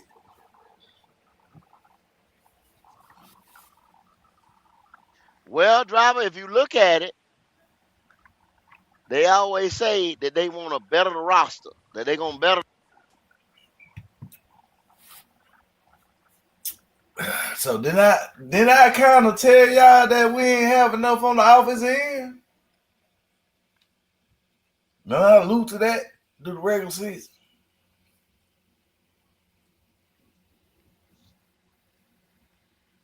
Hey, Bo. I want to know what did you get out of the video, bro? I got out of what you said at the end. That you knew Canales was green and didn't know shit. And I've been saying the same shit. I didn't say the man didn't know shit. I said the man shouldn't have been calling plays. They could have had an offensive coordinator.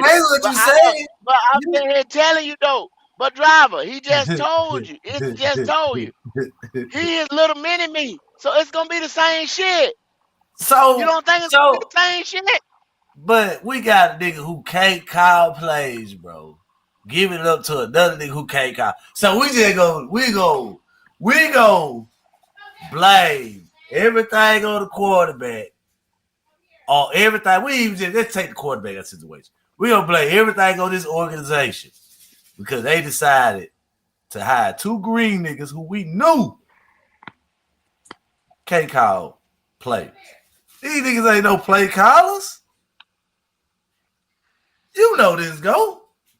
I know this. We know this. It's not a fucking secret. Ain't nobody finna sit here and say, argue with me, but like, man, Canales is one of the best play callers in the man, what he done? When, where, and what? So, what y'all want out of this situation? Because you know you ain't getting shit. No good play caller. The head coach should be the defensive coach.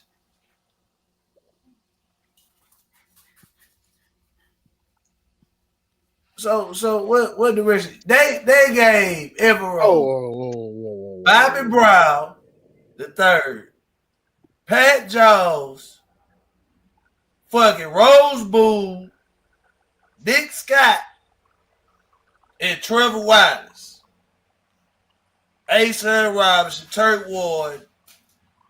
Man, they got this man straight ass. And what'd he do? I'm just saying. Why they give him straight ass? Why they give him straight ass? Why'd he do with a straight ass? Why'd he do with a straight ass? So hold on. Go ahead now. Don't beat around the bush now. Why'd he do with a straight ass? Look, that's the point I'm making. They gave him like third tier players, right? And the offense is 15th. You give Canales first tier players or second tier players, based on their draft, however the case may be, and he still ain't shit. He wasn't shit at Tampa Bay. Hey, driver, hold on.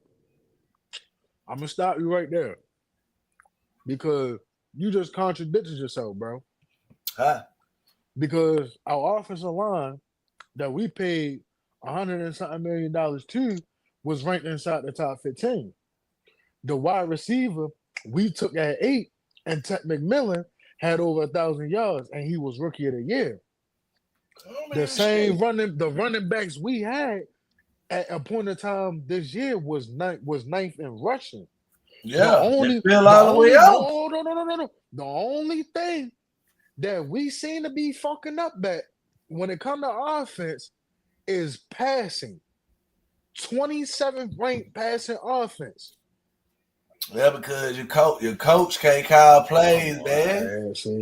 And then you just saying. So it didn't have nothing to do with execution, driver. It didn't have nothing to do with execution. Man, this man, no, he had a lot more. He had something to do with execution too, because that's a part of the game. Bro, I watch every game in 75 to 80% of the time, the coach was bullshit. I'm just being real, bro. He way worse than Bryce. If y'all want to sit up here and say Bryce ain't shit, that coach ain't shit. That's why y'all can't beat me in the argument, because I'm watching shit week to week, and I know his play play calling is horrible. Nobody never got up on this platform right here and said Canales was one of the best. I've always said he was green. He shouldn't have been making the play. He shouldn't have been calling the play because he needed to be watching the whole. That's what a motherfucking head coach does, manage. You manage your you have your coordinator, you manage your defense, you manage your offense. Yeah, you got to pull some of them boys because you might have to pull a defensive player to the side. Evero shouldn't be pulling a defensive player to the side. You know what I'm saying? Or the position coach pulling a defensive player to the side that got him down what you call it. Okay, if you offensive minded and you over there fucking with the offense more than you fucking with the defense, it's gonna be lopsided like this team is. The team lopsided. You got more defensive players. We already allotted more to the offense in the last motherfucking 3 years than the defense in the last 5 years. Yeah, but you got to stay. Because the defense was getting back-to-back picks. You got your Brown. You got Horn. What the fuck you mean back-to-back picks? When Horn was drafted. Them people gone. That man was drafted 5. That man been in the league 5 years. Almost going on 6. That's what the fuck is you talking about?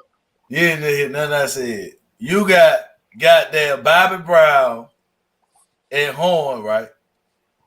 Did they go number 1 in the draft? You talking about Derek Brown and Horn? That was Derek Brown. That was damn near 6 years ago, driver. All right. Nigga, they went defense, right? Driver, look at the last number 1 picks we had. Ikem Ekwonu, offensive player. Bryce Young, offensive player. Xavier, offensive player. Ted McMillan, offensive player. Oh boy, who ain't in here? Mango, offensive player. That's the last 5 years, bruh. What are we talking about? I ain't saying that they did go with the offense heavy like the picks. I'm telling you that they hit on their first round picks on the defensive side. So they went to try to go to the offensive side. Let me ask you another question then. You know what I'm saying? What third round player for us have just been amazing? Third and fourth round guy. On the defensive side? On wherever. Give me a third rounder that has been lights the fuck out. Give me a third rounder now. I mean, that's their fault. They ain't picking no good picks. They ain't got none. I don't know what K-Bane was drafted at. If you don't get a first and second round talent around this motherfucker right here, you ain't got shit. So in the last 5 years, we ain't had a first, second round talent on the motherfucking defense. Yeah, but what I'm saying, hold on, but you gotta understand too. That's because nigga, they drafted wrong niggas, nigga. You wanna fault. All right, you gonna say, what end? We drafted the nigga, and then on the other end, you wanna say, well, the nigga ain't good. Nigga, they drafted the nigga, he just wasn't good. But what I'm saying, he ain't been. That's what I'm saying. You can't say that defense. Going to that defense, we haven't drafted a first round talent on that defense in the last 4 to 5 years. Because you hit. I get what you're saying, but I'm telling you why. Because you hit on your last 2 first round draft picks. On defense. That was 6 years ago, nigga. All right, man. You still like, okay, so all right. What Seattle did? Oh, they drafted a left tackle. They drafted a fucking wide receiver, right? That 2 first overall picks, right? And then at least you go back after about 2 years, no more than 3. You go back on the other side of the ball. But they only got number 2 We haven't went to the other pick. side of the ball in 5 years. That's what Seattle did, though. But driver, I'm telling you, that normally, see what I'm saying? If you're gonna pick, go ahead. If they hit they 6th round picks, it ain't 4th round picks, and all the other picks, but we ain't hit on our 6th and 4th and 3rd rounds, That's on us. They hit on their picks.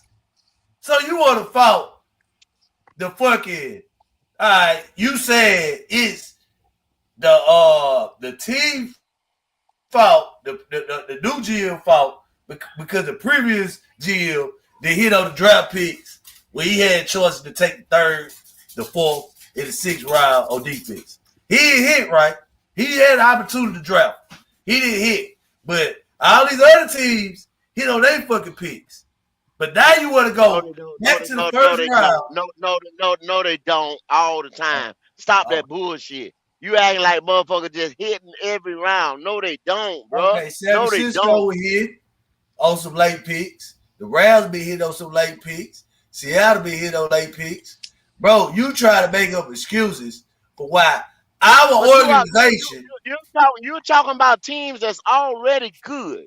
A lot of them guys, when they play, they not coming out the box playing when they is motherfucking fifth and sixth rounders. Then they get a time to develop a little bit and come in the middle or toward the end of the year after somebody get hurt or something like that when they get an opportunity. They're not asking a 6th round pick to go out there and start day one. Okay, so did DJ Johnson have time to develop? Did who?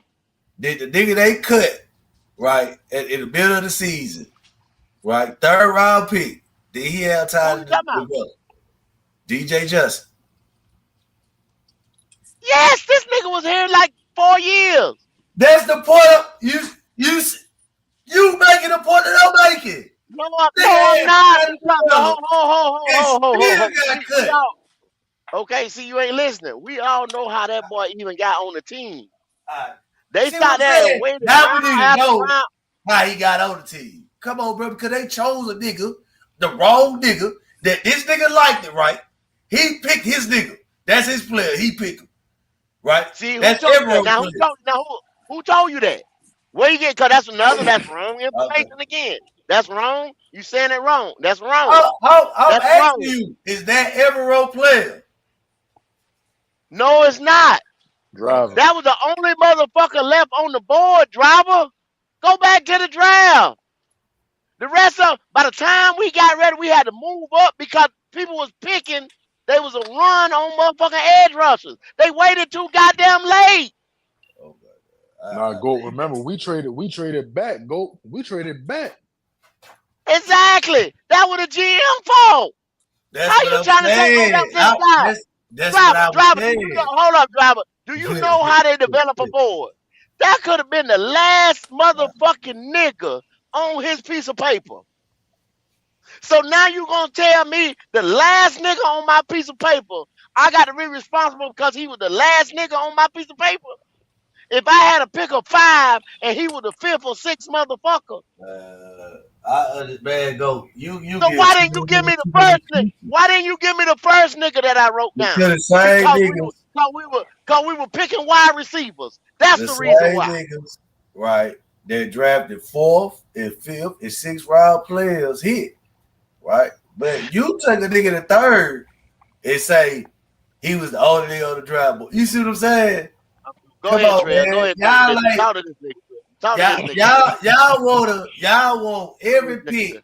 Matter of fact, hold up, man. Let me read the real HHENT super chat, man. Cause right now, man, you really frustrating me, driver. You really motherfucking frustrating me, man. Just announced, Drew Allar will be throwing at the combine.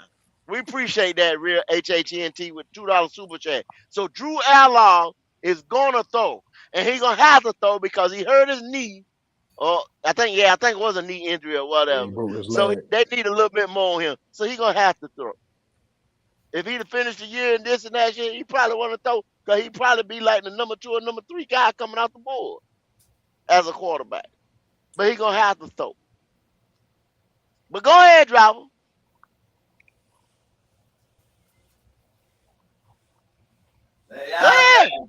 Nah, man. Hey, man. Hey. I try to tell you, man. Y'all destroy the team, man. Y'all destroy the team from within, man. It's sad. It's sad, man. You trying to make it seem like we are against picking offense at all. We're not against picking offense at all because the defense can make stops all the fuck they want, but you still gotta be able to score more than what the opposing team is giving out. So we not against picking offense.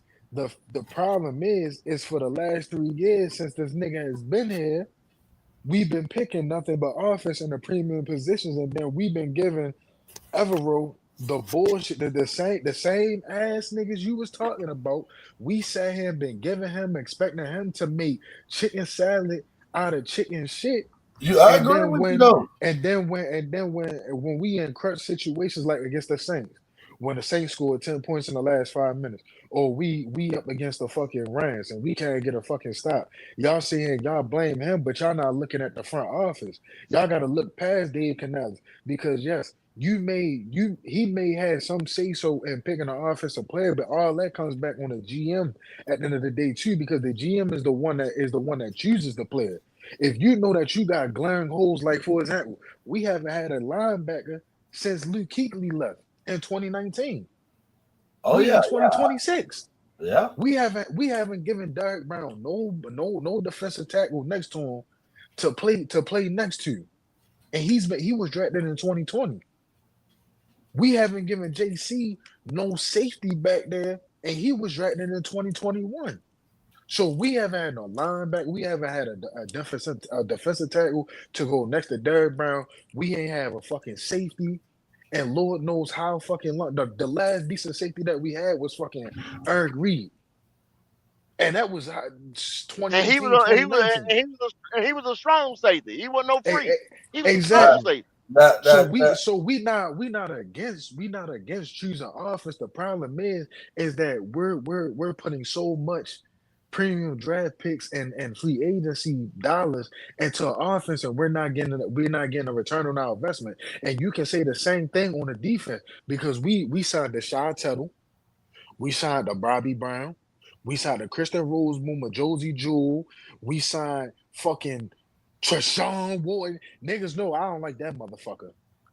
We signed Nick Scott. At some point in time, we have to give Evero an opportunity to build his defense to really see what he really was about. Because some of y'all don't even know. Before Evero came here, he was started out to be one of the best defensive coordinators in the whole NFL. And then he came to the Panthers, and then the Panthers ain't gave him shit. And then y'all And he got done this went whole down in the notion. head coach. Yeah. Exactly. And then y'all gave him this notion that he's not a good defensive coach and shit because of the players that he has to coach, from practice squad players, the backup. A lot of these niggas on our defense right now are 2s and 3s. Some of them is even fucking 4s. But y'all Oh yeah, expecting that's him what to I'm make saying. all this out of nothing. So y'all, we gotta at some point in time, we gotta stop looking at the offense, bro, and we gotta put on the defense because the last 2 Super Bowls have shown you that defense wins championships. The fucking Eagles annihilated the fucking Chiefs, and the Seahawks annihilated the fucking Patriots. The playoffs has been showing us that defense wins championships. Every fucking team in the playoffs this year, outside of maybe 2 or 3, had top half of the fucking defenses. 2 elite defenses. You need a fucking defense. And then we're going up against a Lamar Jackson, a Joe Burrow, a this and a that. And y'all expecting him to roll out there with Nick Scott and Christian Roseboom again and Treshaun Wharton? Nah, ain't nobody expect him to do that shit. Nah, the organization expect that nigga to do that shit. See, that's what I'm saying. That's what I'm saying. Like, I agree. Everything you just said was the total truth, right? Just think about what you just said. Everything you said is on point. Now, if you keep allocating to the offense, like you said, right, and giving a nigga a bullshit niggas on defense, but take it to the consideration what you said. It's the GM who's making these 2nd, 3rd, and 4th round picks who can't hit. So I understand. Why are you steady talking about the 3rd and the 4th round picks though? Bro, a second round pick could be a starter. A 3rd round pick could be a starter. We know that. But you okay, so talking about the if you got a hit, the 3rd too. But look, you talking driver. Yeah, Just tell me the motherfucker who sitting there saying, okay, we picking, you get down to say, we picking certain positions in the third round, right? All right, let's talk about drafting. First and second round, right? You are picking a position of need, of dire need on your team with that first pick and that second pick, with the potential of them motherfuckers coming in and starting for you on your team. Whether you need a left tackle, whether you need a quarterback, whether you need what you need, that's what you're gonna pick with that first fucking pick in the first round. No matter where you picking at. That second pick is gonna be your next dire need. Your third round pick, more depending on where you picking at, once again, is gonna be a guy to say, all right, we got a Taylor Moton who's looking to get up out of here, and we probably gonna replace him with this guy right here. That third round guy, more than likely, you not saying, unless you're a team that's got a bunch of holes.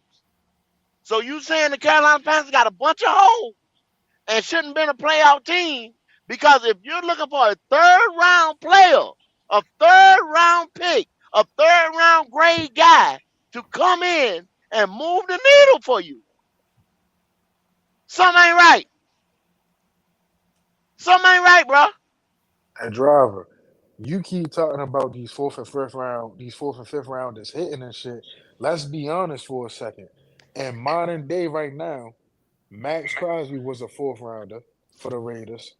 You got fucking Fred Warner from the 49ers. He was a third or fourth rounder. Puka Nacua, he's a receiver. He was a fifth rounder. Receiver is one of the easiest positions that can translate to the NFL. So you take away that Fred Warner, he came into the league. You get what I'm saying? He had time to develop at the same time play, and then before that he was even behind somebody. But he probably had like injury. Some of these players that fall in the later rounds that they get are slept on players, or probably players that had injuries or off the field issues, like not to the extent of James Pierce, but you get what I'm saying, like they couldn't stay healthy, or academics or some shit like that, so they slip. You feel what I'm saying? Sometimes to these later rounds, and the teams is overlooking them. You also gotta look at it like this: Puka Nacua and Fred Warner came from the same school. That's on the West Coast. So while we over this motherfucker sleeping, over there on the East Coast, on the West Coast, they sitting there, they watching. That's an 8 o'clock game for them. They'll be watching a BYU game. So we over here sleeping, and they still scouting and shit like Right. that. Teddy So they Bruschi already went in know. the third round. Oh, You can get good players in the third round. Oh, hell no. Oh, hell yes, brother. I can deal with Driver. I can't deal with this Potter motherfucker. Tell him again, Sick Ring. Oh, You can get good players later on. But you got to scout, though. You got to scout. That's what he's saying. You got to scout, man. That's why I was Driver, saying. listen though, Sometimes Driver. teams That's take what the quarterback in the Goat was first trying round, to tell and it doesn't y'all a work out. couple years ago when Scott Fitterer was here. What the nigga name it? Dan Morgan was the fucking assistant GM in charge of scouting the fifth or Julian seventh round Edelman won in the picks. 7th round. That's my favorite player. That's my guy. So now we got him as our main GM. And he's not hitting on a Jatavion Sanders or fucking Jamie Robinson or fucking Amari Barnos, them type niggas. He not hitting on them. That's what I'm saying. Hey, that's all I'm trying to. That's the argument I'm making. Like I'm looking at it like I said, nigga the two tight end, running back. Just look at the outfits. They done drafted all these niggas.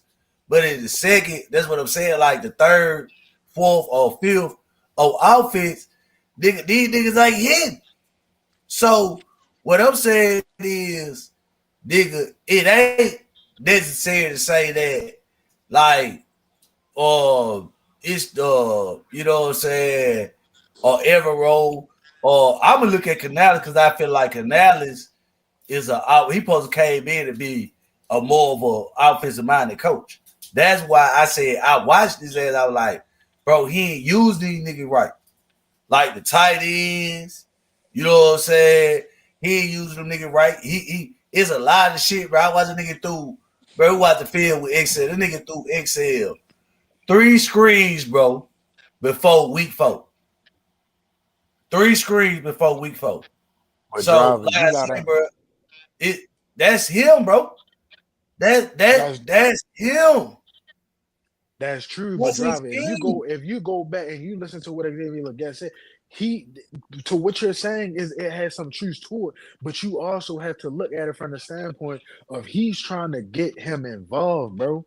Because with the number one thing that he was supposed to come in and do, he's not doing. And I'm not trying to shit on the quarterback because I don't got shit to say. Excuse me, I don't got shit to say about that nigga no more. But the one thing that he primarily do, the quarterback doesn't do consistently. So you got to find other ways to get your first round pick that you traded up for involved in the game. That's why when y'all keep saying y'all keep shitting on Legette and y'all keep bringing up this whole Coker shit. Yes, Coker might be a better receiver for the Panthers than Xavier Legette because he has more of a chemistry and Bryce knows where he's going to be at and Coker knows how Bryce likes certain shit, like certain routes ran and stuff like that. That Legette doesn't have that chemistry with him. So Coker is going to get the second most amount of targets outside of Tech because they got that fucking chemistry. But if you was to sit here and we was to take 2 or 3 deep shots a fucking game, you would get more out of Xavier Legette. But motherfuckers are so and this ain't even towards you. This towards the motherfuckers that keep slandering the nigga. The more that you use this nigga to the shit that he likes, look at the Atlanta game. Look at how that deep pass down the field opened up the whole fucking game for the Panthers overall and for Xavier Legette. Xavier Legette went on for over 100-yard game that game. You gotta use that nigga best to what he's used at. The same with Tech. Tech can catch some passes down the field, but Tech is a short to intermediate route receiver, the same as Coker. So when you know you got a quarterback that's trying to distribute the ball short to intermediately quickly, Tech and fucking Coker is going to get the more share of the carry, the targets than Xavier Legette is. But if you was to send Xavier Legette to a Patrick Mahomes or a fucking Lamar Jackson or Josh Allen that throws the ball down the field and shit, or Matt Stafford, you're going to get more out of Xavier Legette than what we're getting. So you heard we might not bring Diggs back. Oh my fucking God. What the fuck is this nigga talking about, bro? Yeah. You shouldn't bring Diggs back. He didn't do shit. Let me tell you, this nigga Drake is rich, brother. Rich. You should Get get Drake Drake the mouse. a bunch of motherfucking young guys out the draft and let them grow with him. He had That's a good what year, you though. do. That's the thing, you know. Man, fuck Drake May, man. Why was he talking about this Say kid, dog? it again, driver. Hey, man. Say it again, driver. I I know you guys told would you niggas trade. ain't gonna be able to eat motherfucking apples. Say it again. Say it again. You guys would trade us 3 first-round picks for Drake. Don't man. hear that shit, man. What talking about this, man? We having helpless dog laws, man. Bro, I Fuck, don't care fuck if the goddamn Drake. We screaming on the tailgate as well. Yeah, We screaming on the fuck tailgate as well. Cleveland, fuck Boston, fuck everything Yo, with I that shit. infiltrated this. Driver, like I'm COVID-19 out here infiltrated the world. I pouring my heart infiltrated out the for this chat. soliloquy, and then he just take 2 seconds and be like, yeah, so you know we might not bring Diggs back. Yeah, man. You know what I'm saying? Yo. Nigga over there whole trying to get shit together, man. This nigga don't give no fuck. He just want to talk about his bullshit ass team. That's right. This nigga gives no fucks, yo. 100%. Whoa. yo, nonsense. Man, y'all the one lost in the fucking Super Bowl. Don't get fucking mad at us, nigga. Talk about your fucking problems and shit, nigga. I agree. Go watch your car by yourself. But now we're gonna get AJ Brown and we're gonna go back. There's Lord. always moves we make. Robert Kraft always makes the right move. Man, yeah, man. We gon' man. I ain't gonna lie, man. I want to. This is what I really do want. Hold on, driver. Okay. 6 Rain. Who told you gonna get AJ Brown? Well, it's a rumor. It's a strong rumor. No, I want to know who in the fuck told you gonna get AJ Brown? The dirt sheets. This nigga right out here with my socks. Do you listen He out to here. ESPN? Or So the you out here Score? lying. You out here lying. Yeah, You it don't was know a if you $2 get line. AJ Brown. I said you listen to the. Do you listen to the Score? Do you listen to the NFL Network? ESPN? Of course I do. Of course. Yes, and they also said the Bills might be interested in AJ Brown. Those damn Bills. Everybody interested in AJ Brown, man. You ain't gonna be the only nigga. I know a lot of teams want him, man. That's a lot of teams want him. That's an How elite the fuck he supposed to come to your team? because he wants to come with Rabel and Drake May. He's a Patriot For what? to win a Super Bowl. Y'all lost, nigga. But if we get AJ Brown, we win against Bruh, Seattle. We that win man might well go to Seattle. Why don't you guys focus on getting? Why past you the first focus on round? your shit, nigga? You over here talking to us. Yes, I am, because I like to interact with the fans, different Yeah, fan so bases. what else you got to say? Hey, the real HHENT said it's always everybody else's fault but Bryce. Shaking my head. $2 super chat. Appreciate it, real. And you're absolutely right. Can't wait until this nigga gone, man. Yeah. I hope you go with him too, driver. What you said? when that nigga gone, I hope you go with him. Go terrorize the next organization. Nah, man. I'm here forever, man. Nah, no. I got a lifetime contract. My shit can't be broken, motherfucker. See, that's the problem. I'm the king. See, I told y'all I was gonna find me a new offensive coordinator, but damn, I thought they gonna give me something, give me a new high. See, I see both of these niggas want to be fired. So what I'm gonna do You is, can't get a new offensive coordinator. You just got the same motherfucker. You just yeah, know what I'm saying. So I gotta throw a both different of them away. name. He both they try to play the little, musical chairs. So, yeah, Yeah, that's all. Yeah, but that's They the ran a thing, game though, on your driver. ass. That's all they did. yeah. They ran a game on your ass. Think about it like this, though, driver. Let's say hypothetically, we bring in a new offensive coordinator, right? And some of y'all already got problems with Canales as is. The moment that shit starts to look the same or even worse, that same offensive coordinator that we brought in here is going to be the one that gets fired first. So it's the same thing of what we got going on right now. The difference is it's going to be Dave Canales' homeboy. And then it's going to be Dave Canales. Dave Canales is going to save his job first, just like Dan Morgan is giving him that option to save his job. Because Dan Morgan can't do shit about this. This is coming from Tepper. If somebody got it on speakerphone, who got it on speakerphone, man? Y'all take it on speakerphone. Your boy 6 rings. Yeah, well, no, I'm not on speakerphone. No, that's not me. You got that. Man, I ain't worried. See, this thing, man, y'all keep thinking, dog, the quarterback, the issue, and that's why y'all gonna always It is drama. be wrong. No, it ain't Y'all because I'll tell you. See, this the reason why. Nah, see, like I told you, I ain't have to come into the season with Bryce. You know what I'm saying? Because I wanted to do it. But when they dropped that motherfucker, I say, you know what?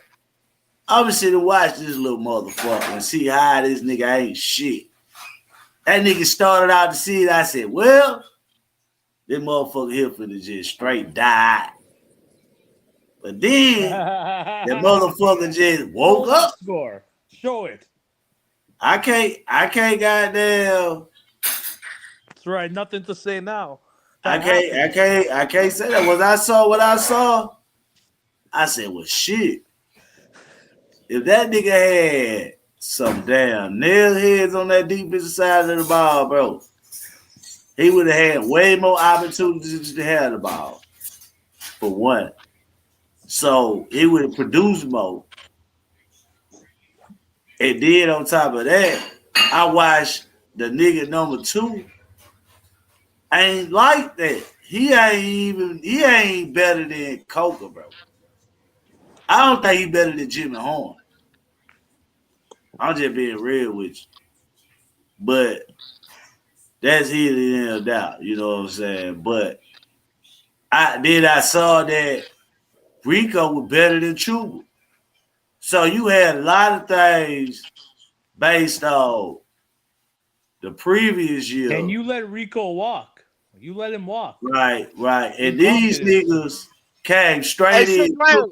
6 Rain, that's who y'all need to pick up. That's who y'all need to pick up, 6 Rain. Shit, Rico took Chuba's spot. Tech took Excel's spot. Maybe they'll pick him up. Coker took Excel's spot. Adam's spot. See what I'm saying? All these niggas came straight in out the gate. Y'all going to the Super Bowl if that'll go to the Patriots.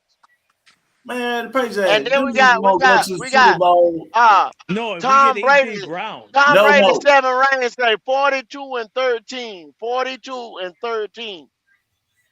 Tom Brady. That's right. 7 rings. Week 4. See, we got a lot of Patriots fans over here. Y'all, like I say, I'm gonna tell y'all this right here. We got delusional Patriot fan. We got 6 ring. We got Tom Brady 7 ring, and some more guys that come over here. I'm gonna tell y'all this right here. Delusional. If we pick is up, better than your quarterback. hold up, man. Goddamn, 6 ring. Hold up. If we pick up another motherfucking wide receiver, we're gonna do a dual podcast over here because I am a Drake May fan. I'm going back to my motherfucking college quarterback, Drake May. So this will be a dual podcast. This will be a Panther Patriot podcast. Y'all see what y'all done, man. This nigga, y'all allow this shit. Y'all allow this nigga this shit on the part. The Panthers like this. We Panthers and Patriots. That's right. Meaning I take my quarterback and then I have my team my home team. But I'm keeping my quarterback, Drake May. That's right. Jump on board, man. That's it. Jump on board. I had him before you had him. Fuck you talking about 6 ring. I had him before you had him. Over Ralph, man. This nigga here one. You know where he was? Charlotte, North Carolina. In North Carolina, born and bred. That nigga ain't from Carolina. That nigga ain't from Carolina. I know them niggas in Carolina don't do shit like that, man. And he went to the great University of North Carolina, Tar Heels. I know you ain't from Carolina. He wanted to be a Panther. That nigga from West Virginia. He wanted to be a Panther. He was born to be a Panther. He was born to be a motherfucking Panther. He was born to be a Panther. But you guys made a big trade and you couldn't get him. Yeah, man. Man, where you from? West Virginia, nigga? God damn. Nigga did some shit. From Canada. I'm from Canada, bro. I'm from Richmond Hill. The Richmond Hill. Man, you gotta go find you a real man. Listen, man. I ain't no way you talking like that. Oh, I am talking like that, brother. Yes, I am. Got that powder in the system, driving. I see. Hey, I see you, delusional. I done told you. Another Patriot fan. The bandwagon hot. Heated seats. Hey, bro, ain't no bandwagon. Y'all got my motherfucking quarterback, man. Y'all got my quarterback. I'm just going to get my quarterback. I'm going to go get my quarterback. Man, this nigga on that Rick James. I gotta go get my boy and bring him home. Y'all better not let me catch Drake. Come back home to Charlotte. I'm kidnapping that motherfucker. You could have had him, but your franchise is incompetent. That's what I could have had. I could still get. I'm gonna kidnap that nigga. Your franchise is incompetent. You gave it all away for Bryce. I 6 rings. All right now. The truth. Hold up. You gotta realize where the fuck you at now. You gotta realize where the fuck you at now. Your franchise. I'm gave it sorry, all that away shit there was for Bryce. funny. I was That trying not was to your tap poster in. boy. Hold That up was now, funny. goddamn. Realize where the fuck you at now. Y'all incompetent. Y'all gave it all up for Bryce. Boy, this nigga here, man. I ain't never heard Goat talk like this, man. Yes, sir. That shit is funny to me, boy. Oh Damn, yeah, man. go look. They calling you a fake Panther. Chicago's laughing at you. I ain't Chicago's never heard laughing. Goat act like this, man. That nigga ain't Because took you his could have medicine, had man. Caleb Don't, Williams. hey, don't You pay could have attention had to Goat. Drake He ain't May. took You his could have had medicine. Jaden Daniels, Bo Nix, an elite quarterback. Instead, you gave it all up. We'd have been a motherfucker with Jaden Daniels, man. Yes, we would have. Yes, And sir. you're going to give him $200 million, and you are going to be in the Miami hard cap situation. Wait till that extension. Now when we your got Bryce, franchise man. changes, Y'all worried man. about Brown. Man, that thing It's about going it, to hurt man. more than Bryce when gonna Adam win that hoe Vinatieri. before Drake May. It's going to hurt more than that Adam Vinatieri field goal. Hey Q, hey Go. Let me ask y'all something. Yeah. So Just like when Vrabel got Man, that you can't cheat your way to Super Bowls no more.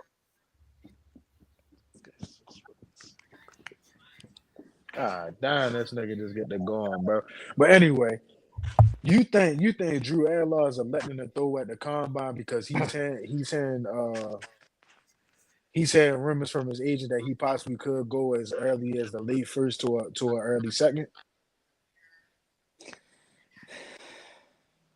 With the lack of quarterbacks in his draft? Say that again for me. I said, do you think that Drew Adlaw is electing to throw at the combine because he may be hearing a rumor from his agent that he could go as early as the late first round be due to the lack of quarterbacks coming out this year?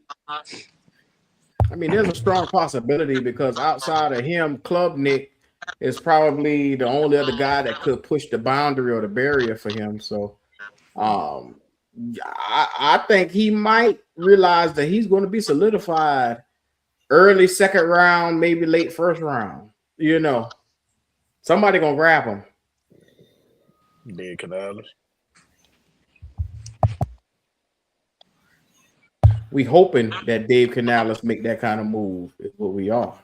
I'm trying this last year, Q. I'm trying to tell y'all. He gonna drop his nuts on that motherfucking table. You done already seen the press conference. He ain't happy, so he ready to show y'all. He ready to show Man, y'all ain't who a real dropping no captain. goddamn quarterback Man, in the you shut first. You down, lose man. your You shut goddamn up. brain cells over You there. shut up. Ain't no All right, fucking so way, you man. bet me too then. Bet me too then. Yeah, don't get high now, nigga. Hey, I bet you to tell you that you doing some dumbass shit. Hey, You driver, want there is no to hold your pride in your fucking hands. Don't And talk put to it me about pride, sir. Look who you be in the rooting hell. for. Folks ain't been Yeah. Nah, because Dumb, like I bet the money told then, you, nigga. I don't even like some of the styles, but I draft him if he on the board. I ain't no fucking fool. That man not gonna fall to no fucking 19, man. Not in this draft right here. Not in this draft. That man is an arm tackler. No, I was just saying if he on the board and I gotta choose, and that's what I'm saying. I know he ain't no good ass tackler like that. I just take that. You gotta buy it. We go try shit. I mean, goddamn. That's just like if they, like I said, if they had the wide receiver, I won't, and they got him right there. I'm still gonna draft Sonny Style just because I know my team need. This Nah, draft is dog. filled with You a don't lot of want to draft like lackluster that. talent, man. A lot of lackluster talent, and then they hyping this shit up. So you got a guy like Oh, I Sonny, know it. like they said, you can work on that. You can work on his tackling. Now his lateral movement and his speed and his nose to the ball, that shit you can't work on. That shit you just got to have. You can work on his tackle. He's not gonna be there sitting at no fucking 19, bro. Promise you that. I know you ain't. That's why I said, nigga, the only thing gonna be right there is some wide receivers. The way the team, see, that's why I say, bro, niggas was running the ball heavy all year. All the good teams was able to get down that field because they had great run game. This probably the most running I done seen in the motherfucking last goddamn 5 years. Probably 10 years. The nigga running that hoe all year. Yep. And Niggas the gonna Panthers draft got a 1,000-yard rusher just walk away for linebackers, nothing. D tackles, and safeties early. Like, goddamn, you got that cornerback, coming out there. He gonna fall. That's why they got him falling the fucking between 12 and fucking 15 and 17, some shit. Cause them niggas going to get hitters. That shit on the edge, that shit don't matter. Them niggas want the motherfucker goddamn. Them niggas got the outside linebackers, D tackles, safety. Then you got them, So you think we gonna draft the outside linebacker or D tackle? You think that? I don't Us? think it's gonna be there. That's what I'm trying to tell you. The player that we need for our team on defense is not gonna be there in the first round. If you take that nigga in the first round, which is they talk about CJ Allen, the nigga out of Clemson or Edge, or the nigga out of Auburn, he ain't shit. Edge, all them niggas ain't shit. They second round, third round. It's niggas in the second and third round better than them niggas. They just playing at these big ass schools. So what I'm saying is, at the spot we in, nigga, you jump up. That's why I said you supposed to trade back until somewhere around about 25, 26. Be you some more collateral in the draft with what you got, and draft like that. Because you stick at that spot and you're going to have to take a wide receiver. Because the first, it's going to be probably one or two wide receivers come off that board. One or two early. You still got two. It's still 4 wide receivers better than 15 players in that draft. Easy. And you can't tell me online. Okay, driver, let me ask you something. Let me ask you something. In the position that you just named, how many motherfuckers you seen come out of Toledo or fucking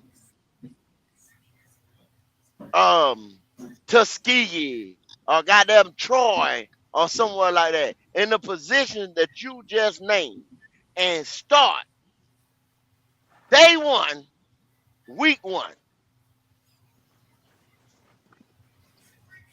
I mean, I don't know the landscape of every draft pick. But I'm just not saying. But I'm asking you, is that a fucking everyday thing? No, it's not. Not in that position. You not put nobody as a D tackle, 3 tech, a motherfucker 0 to 1. You know what I'm saying? In the motherfucking trenches that come out of them little schools, Division 2A, what the fuck ever, not playing SEC, ACC Big E, Big Ten, anything like that against that type of competition that they get ready to face in the league, in there starting day one. It's not a normal thing.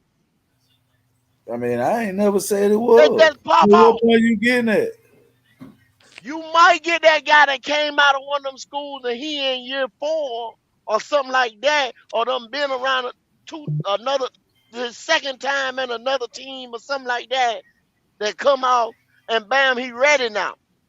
He don't have. If we talking about motherfuckers that play Power 5 ball, and we say, oh well, he ain't got all these tools in his bag and this and that, just like 336 said about Nick Scorton, he ain't got any tools in his bag. No, he don't. But look at where he done played at.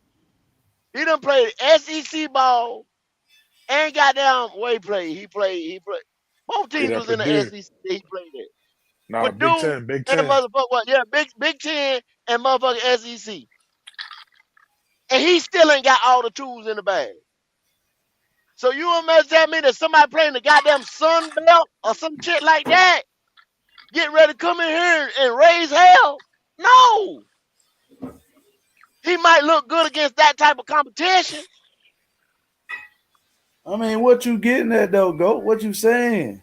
You just said niggas in the 3rd round is looking just as good as motherfuckers in the 1st round. And ain't none of them niggas I'm talking about playing in no damn Division II school either. What you the hell points you? Hold on, man. So you thinking niggas in the 2nd and 3rd round playing at Division school Division on school? Now you said you add You the 2nd said now. this shit. You saying 3rd on down. It's a reason why motherfucker got a 3rd Hold round on. grade on him, bro. Man, it's bad, At bro. certain Hold on. position. You not going Is in it? no damn trenches or no outside linebacker and coming day What? one raising no hell, 3rd and 4th round motherfucking pick. Man, I'm telling you. I ain't never said they gonna be there. I ain't never said that's a common thread or like that's just stop. I ain't never said that. I'm just telling you that. Over here, what I'm trying to tell you, as a Panther, he's gonna have to start or play big time downs or big time snaps over here because we picking him up to fill a hole. We're not picking him up because we got a dude that's getting ready to leave here in the next 2. We ain't got Fletcher Cox or some goddamn body that we picking his replacement. You understand? And you gonna play behind him for the majority of the year. We don't have that. When we pick these niggas out this draft right here, the majority of them gonna play significant downs.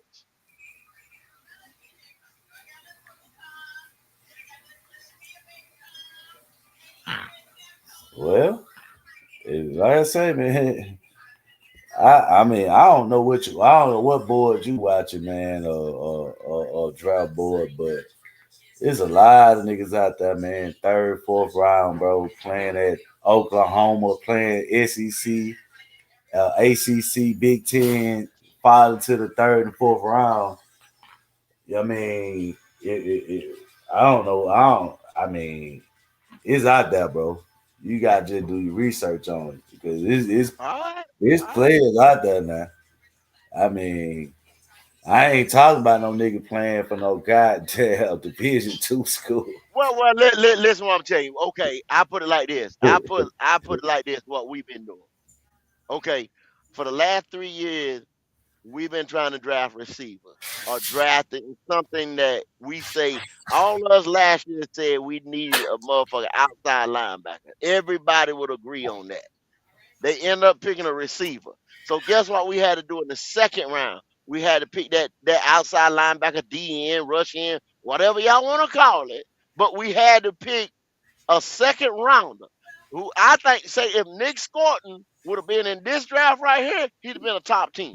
You see what I'm saying? That's the difference of the talent from last year's draft to this year's draft, is what I'm saying. So this year, if you do the same shit, you're going to get a 2nd, 3rd round motherfucking talent waiting to the 2nd round to go out there and pick a defensive player that you really need over going out there to pick a tight end or goddamn wide receiver or even a lineman. Because the talent drops off this year. The talent has a significant drop off from the first round to the second. That's what I'm saying. I mean, I agree with just talent drop off, but I mean, everybody know these ain't the best draft. One of the best draft. We just look at taking you take, look at it and getting the best out of what you could use out of it, I guess. But I mean, we still able to get in this draft right here. You should be able to get, some good key role players though. I mean, you in the position we in. That's what I'm saying. We got a chance to get some good key role players now. And a team that they out there trying to pick role players right now. They're trying to get starters. We're not in the position to try to get role players, especially on that defense. We need starters. There's only one opening, 2 openings on defense as a starter though. What openings you see on defense as a starter, go? Well, okay, the show I'm gonna do tomorrow morning. I'm getting ready. I'm gonna answer this same question right Yeah, now. I could answer that. We get ready. Well, go ahead and answer it, Q. Right now on this team, the holes at defense, you got 2 openings at D tackle. On the 3-4, you got 1. At the linebacker position, you got 2. Hell, you got damn near 3 open linebacker spots. Exactly. Because you only got 1 in stone with Nick Scotton. Then you're looking at you said 3 safety. You said how many linebackers you got on linebacker? We got 3 openings. In the 3-4, we only got 1 solidified starter in the linebacker room, and that's Nick Scotton. Everybody else is question marks. Trevin Wallace is a question mark. Roseboom ain't coming back. Princely Umayanan may not get a nod to start. So you have question marks there. No true starter. So but he's a starter, right? Who? Trevor Wallace. No, but he don't need the man as a true starter. He's not a Mike linebacker like that. When you took the motherfucking green dot from him and then you gave it back, and they say he plays slower with the motherfucker. He struggled all year. That's not a Mike. Mike linebackers don't struggle to pick up on the grasp of what a play is doing. They got quick first steps. They can deduce plays and read and react is what you want them to do. Read and react. He's a starter. Hold on,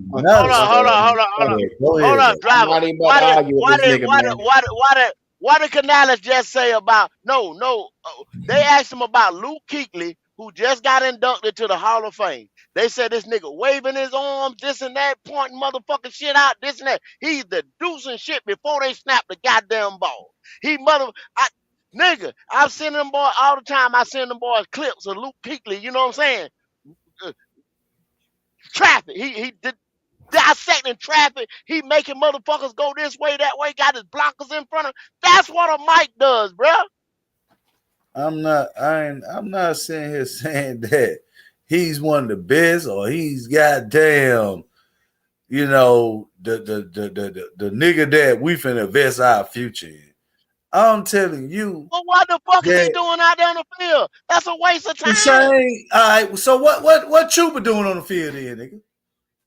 Taking up space. Another waste of time. I know that, but he's a starter though.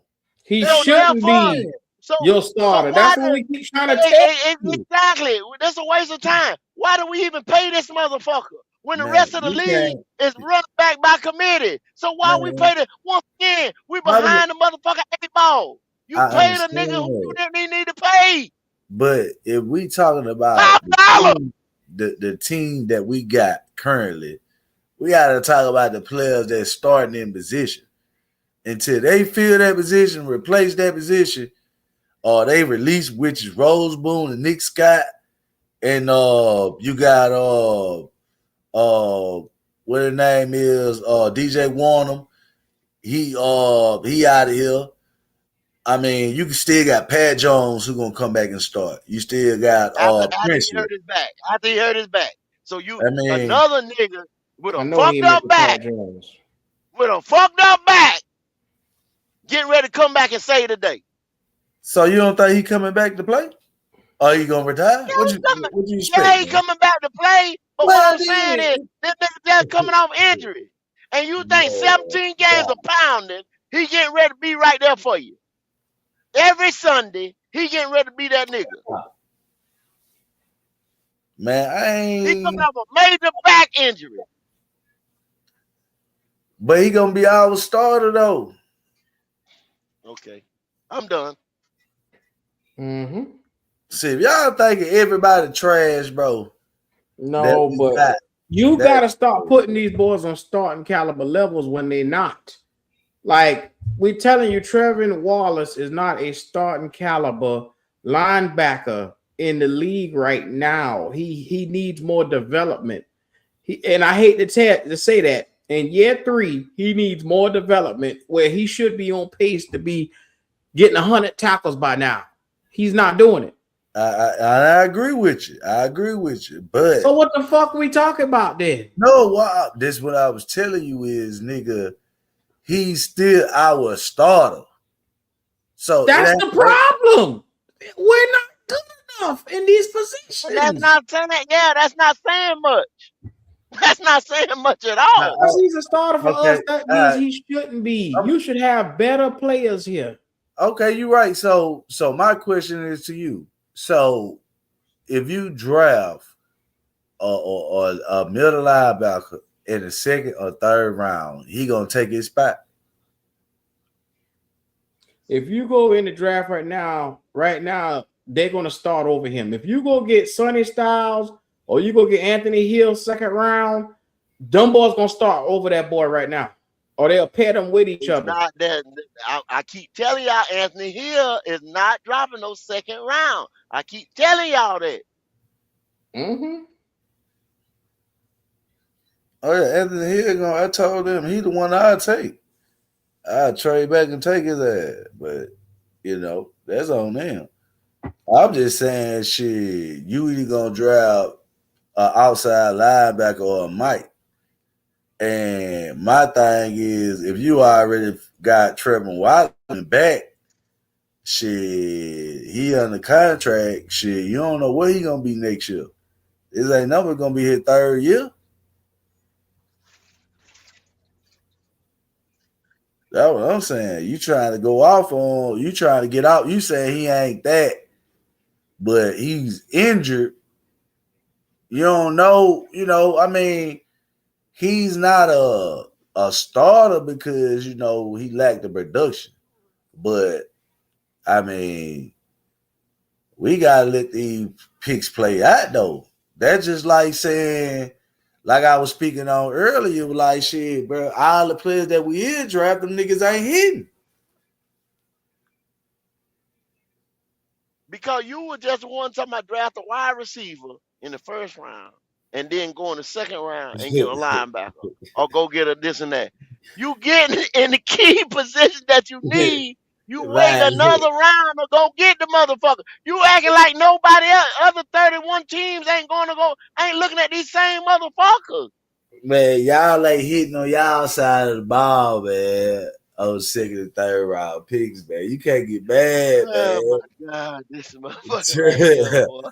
Grizzly, he got drafted third round. Bullshit, right? You haven't pulled a player in the draft in 5 years on that side of the ball. What the fuck you think, driver? What the fuck do you think? I guess we're just hanging around here waiting to be picked. Because if that case, we'd have had a fucking linebacker in the But y'all, how many first round picks on defense y'all want, man? I'm just asking, man. Well, when you keep putting the bitches on the fucking wide receivers, you ain't gonna never get a motherfucker. Well, I'm asking you. They say Can I right at least now. get one? Can I get one?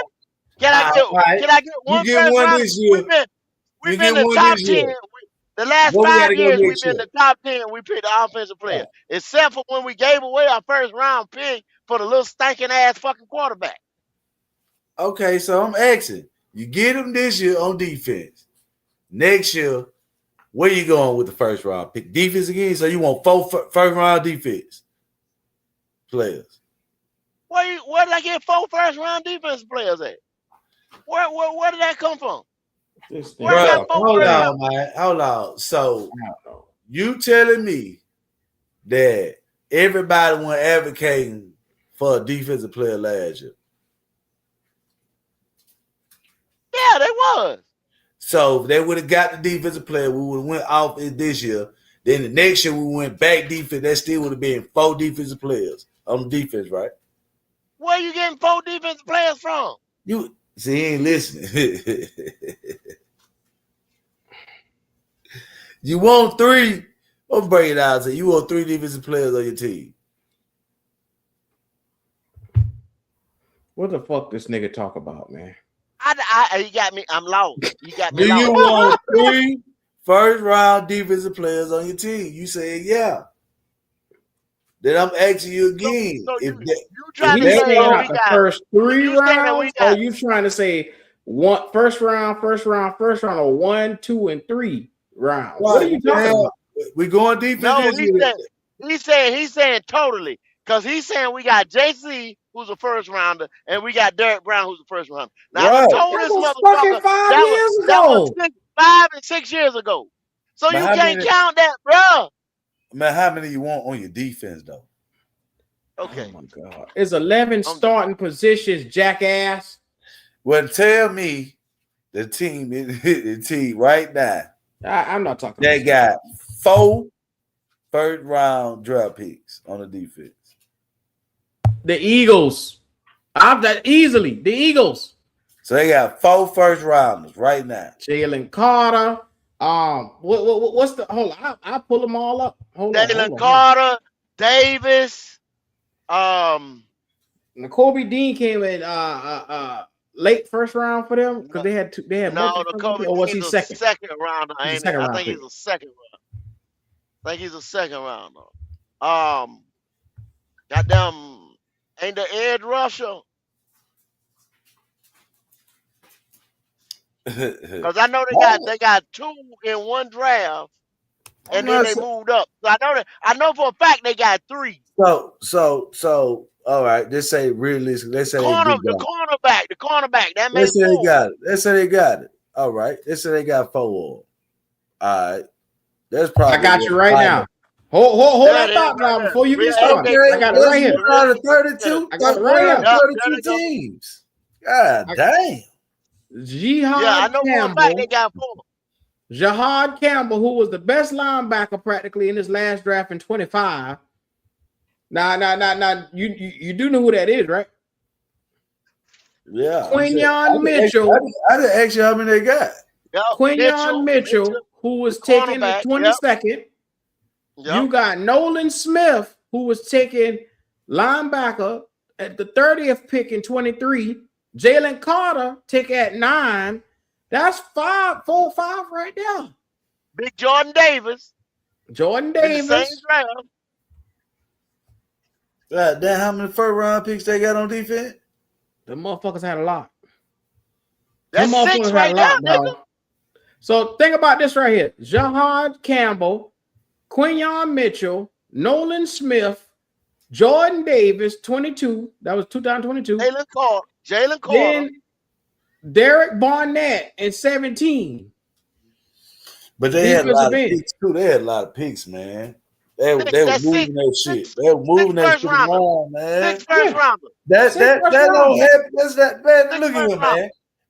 How many teams built like that? Everybody can't build a team If you like that. build your motherfucking team and stop bullshitting, the Texans. shit, the Bears. The Bears just built a whole goddamn franchise off of us. Yeah, see what I'm saying? Because The Lions. That's what I'm saying. All these teams The had extra Lions, picks. oh yeah, because the Lions went defense one year. Yeah. The Lions Yeah, because they had that with Jerry Jack Goff Campbell, trade. motherfucking The Texans, who they Hayden took trade Hutchinson, with. So you see and the the point? tackle over that Before motherfucker. we got Bryce Young in this motherfucker, we had enough picks to build this franchise the right fucking way. See, And y'all we still and we blaming didn't on do it. Bryce. Y'all ain't shit.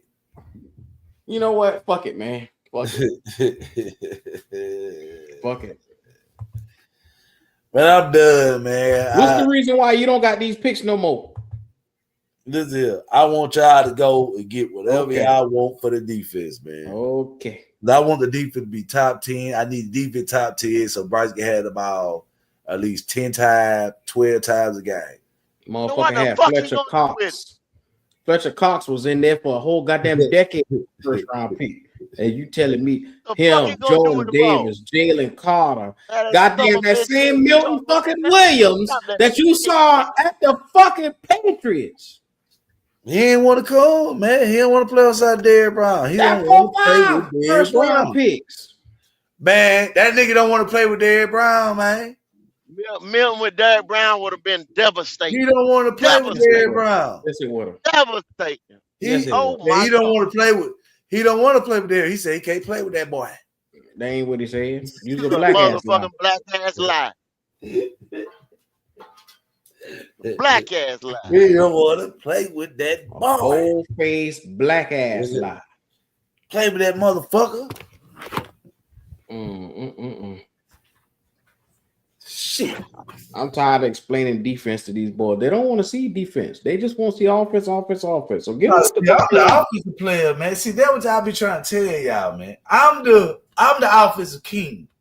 You see what I'm saying? Y'all supposed to be on the defense.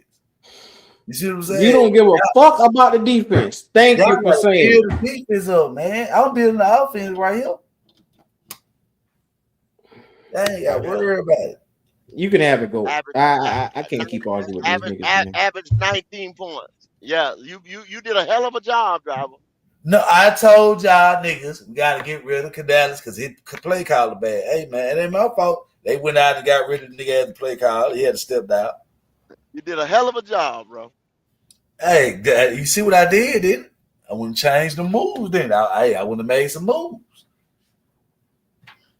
Okay. What y'all gonna do on the defensive end, though, man? Shit. If y'all would have stopped, nigga would have been in the next round, man. But I want y'all to get some help over there, man. It look like y'all need some help. 20. Y'all lacking You it. see what CJ Hill say? 27th ranked defense. Offense. You did a hell of a job, driver. You did a hell of a job. Yeah. It'll be all right, man. I'm gonna get this shit together this year, man. Or somebody getting fired. Just know that. Somebody getting fired. Fire Bryce. Nah, I can't fire him, man. My investment too, man. Our shit, man. Listen, man. What I saw from him, he bought himself at least 2 more years.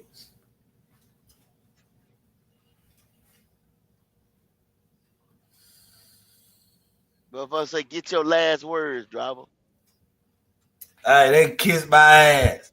I second that. Get your last words. I tuned out on this nigga, man. Man, I got on YouTube, start scrolling, man. I ain't Man, shit, don't talk to me. You talk to go. Shit. Come again? Read the buddy. Hey, y'all tune in the morning, man. Part 1 of building the defense. Black Cat in the morning show. Tune in. Good morning, Black Cat. Building defenses. Part 1. Alongside with Driver, man, because I'll be here, man. If I can find a chance, man, that work, man. Cause you know me, man. I'm a real recruit. You know what I'm saying? I know how to recruit players and shit. You know what I'm saying? This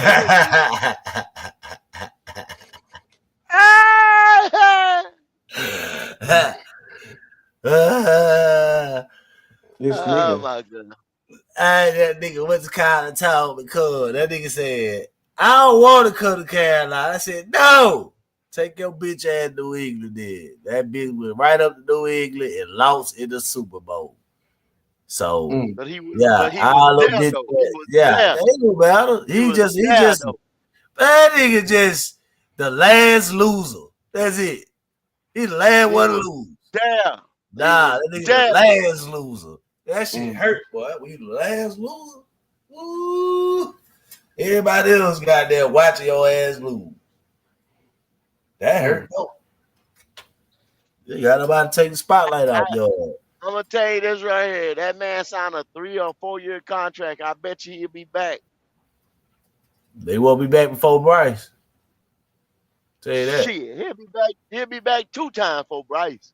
Nah, I don't see it, man. Bryce will be commentating college football, and Milton Williams will be playing in the motherfucking Super Bowl. I got, man, my division too easy, man. I run through my division. See, they what y'all understand, man. Bryce will run through this shit for the next 10 years.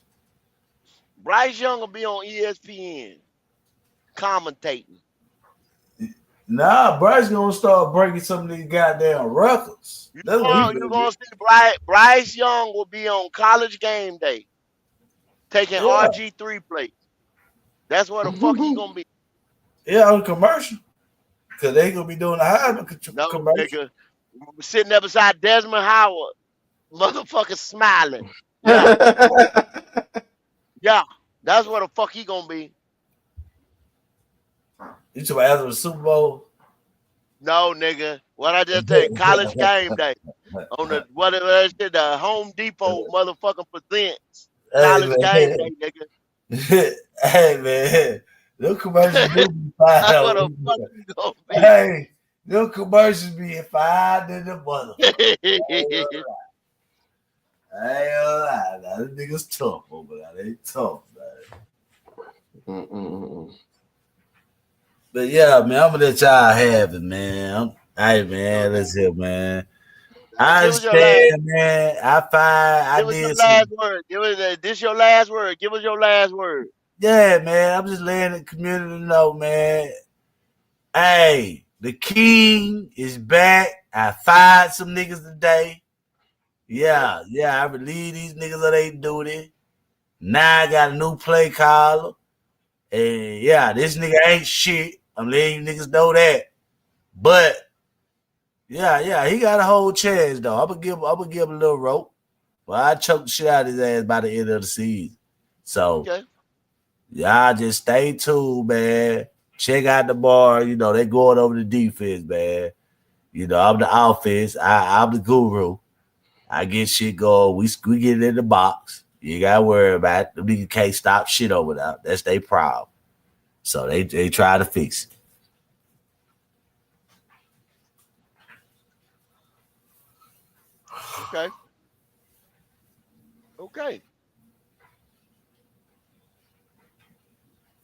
Okay. You got one for him, Q? Just tuning in the morning. I just let Driver talk. You know, he's out there. Shout out to everybody who's just like him. Hopefully we get you a helmet and a pair of diapers. You can wet yourself all you want. Make sure y'all back in the building tomorrow, man. Like, comment, subscribe. We back up in the building, dog. Yes, sir. Like we told y'all, man, this is gonna be a busy week right here. You got the combine. You got more motherfuckers lying at the podium. They're gonna have players come up and lie tomorrow. So tune in. But in the morning, we're gonna build a defense. We're gonna tell you, we're gonna break this motherfucker down all the way. Other than that,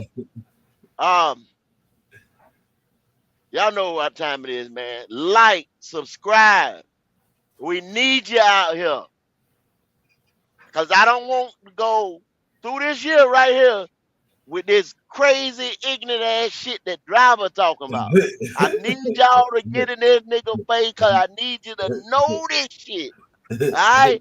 Other than that, we out here. Get with me.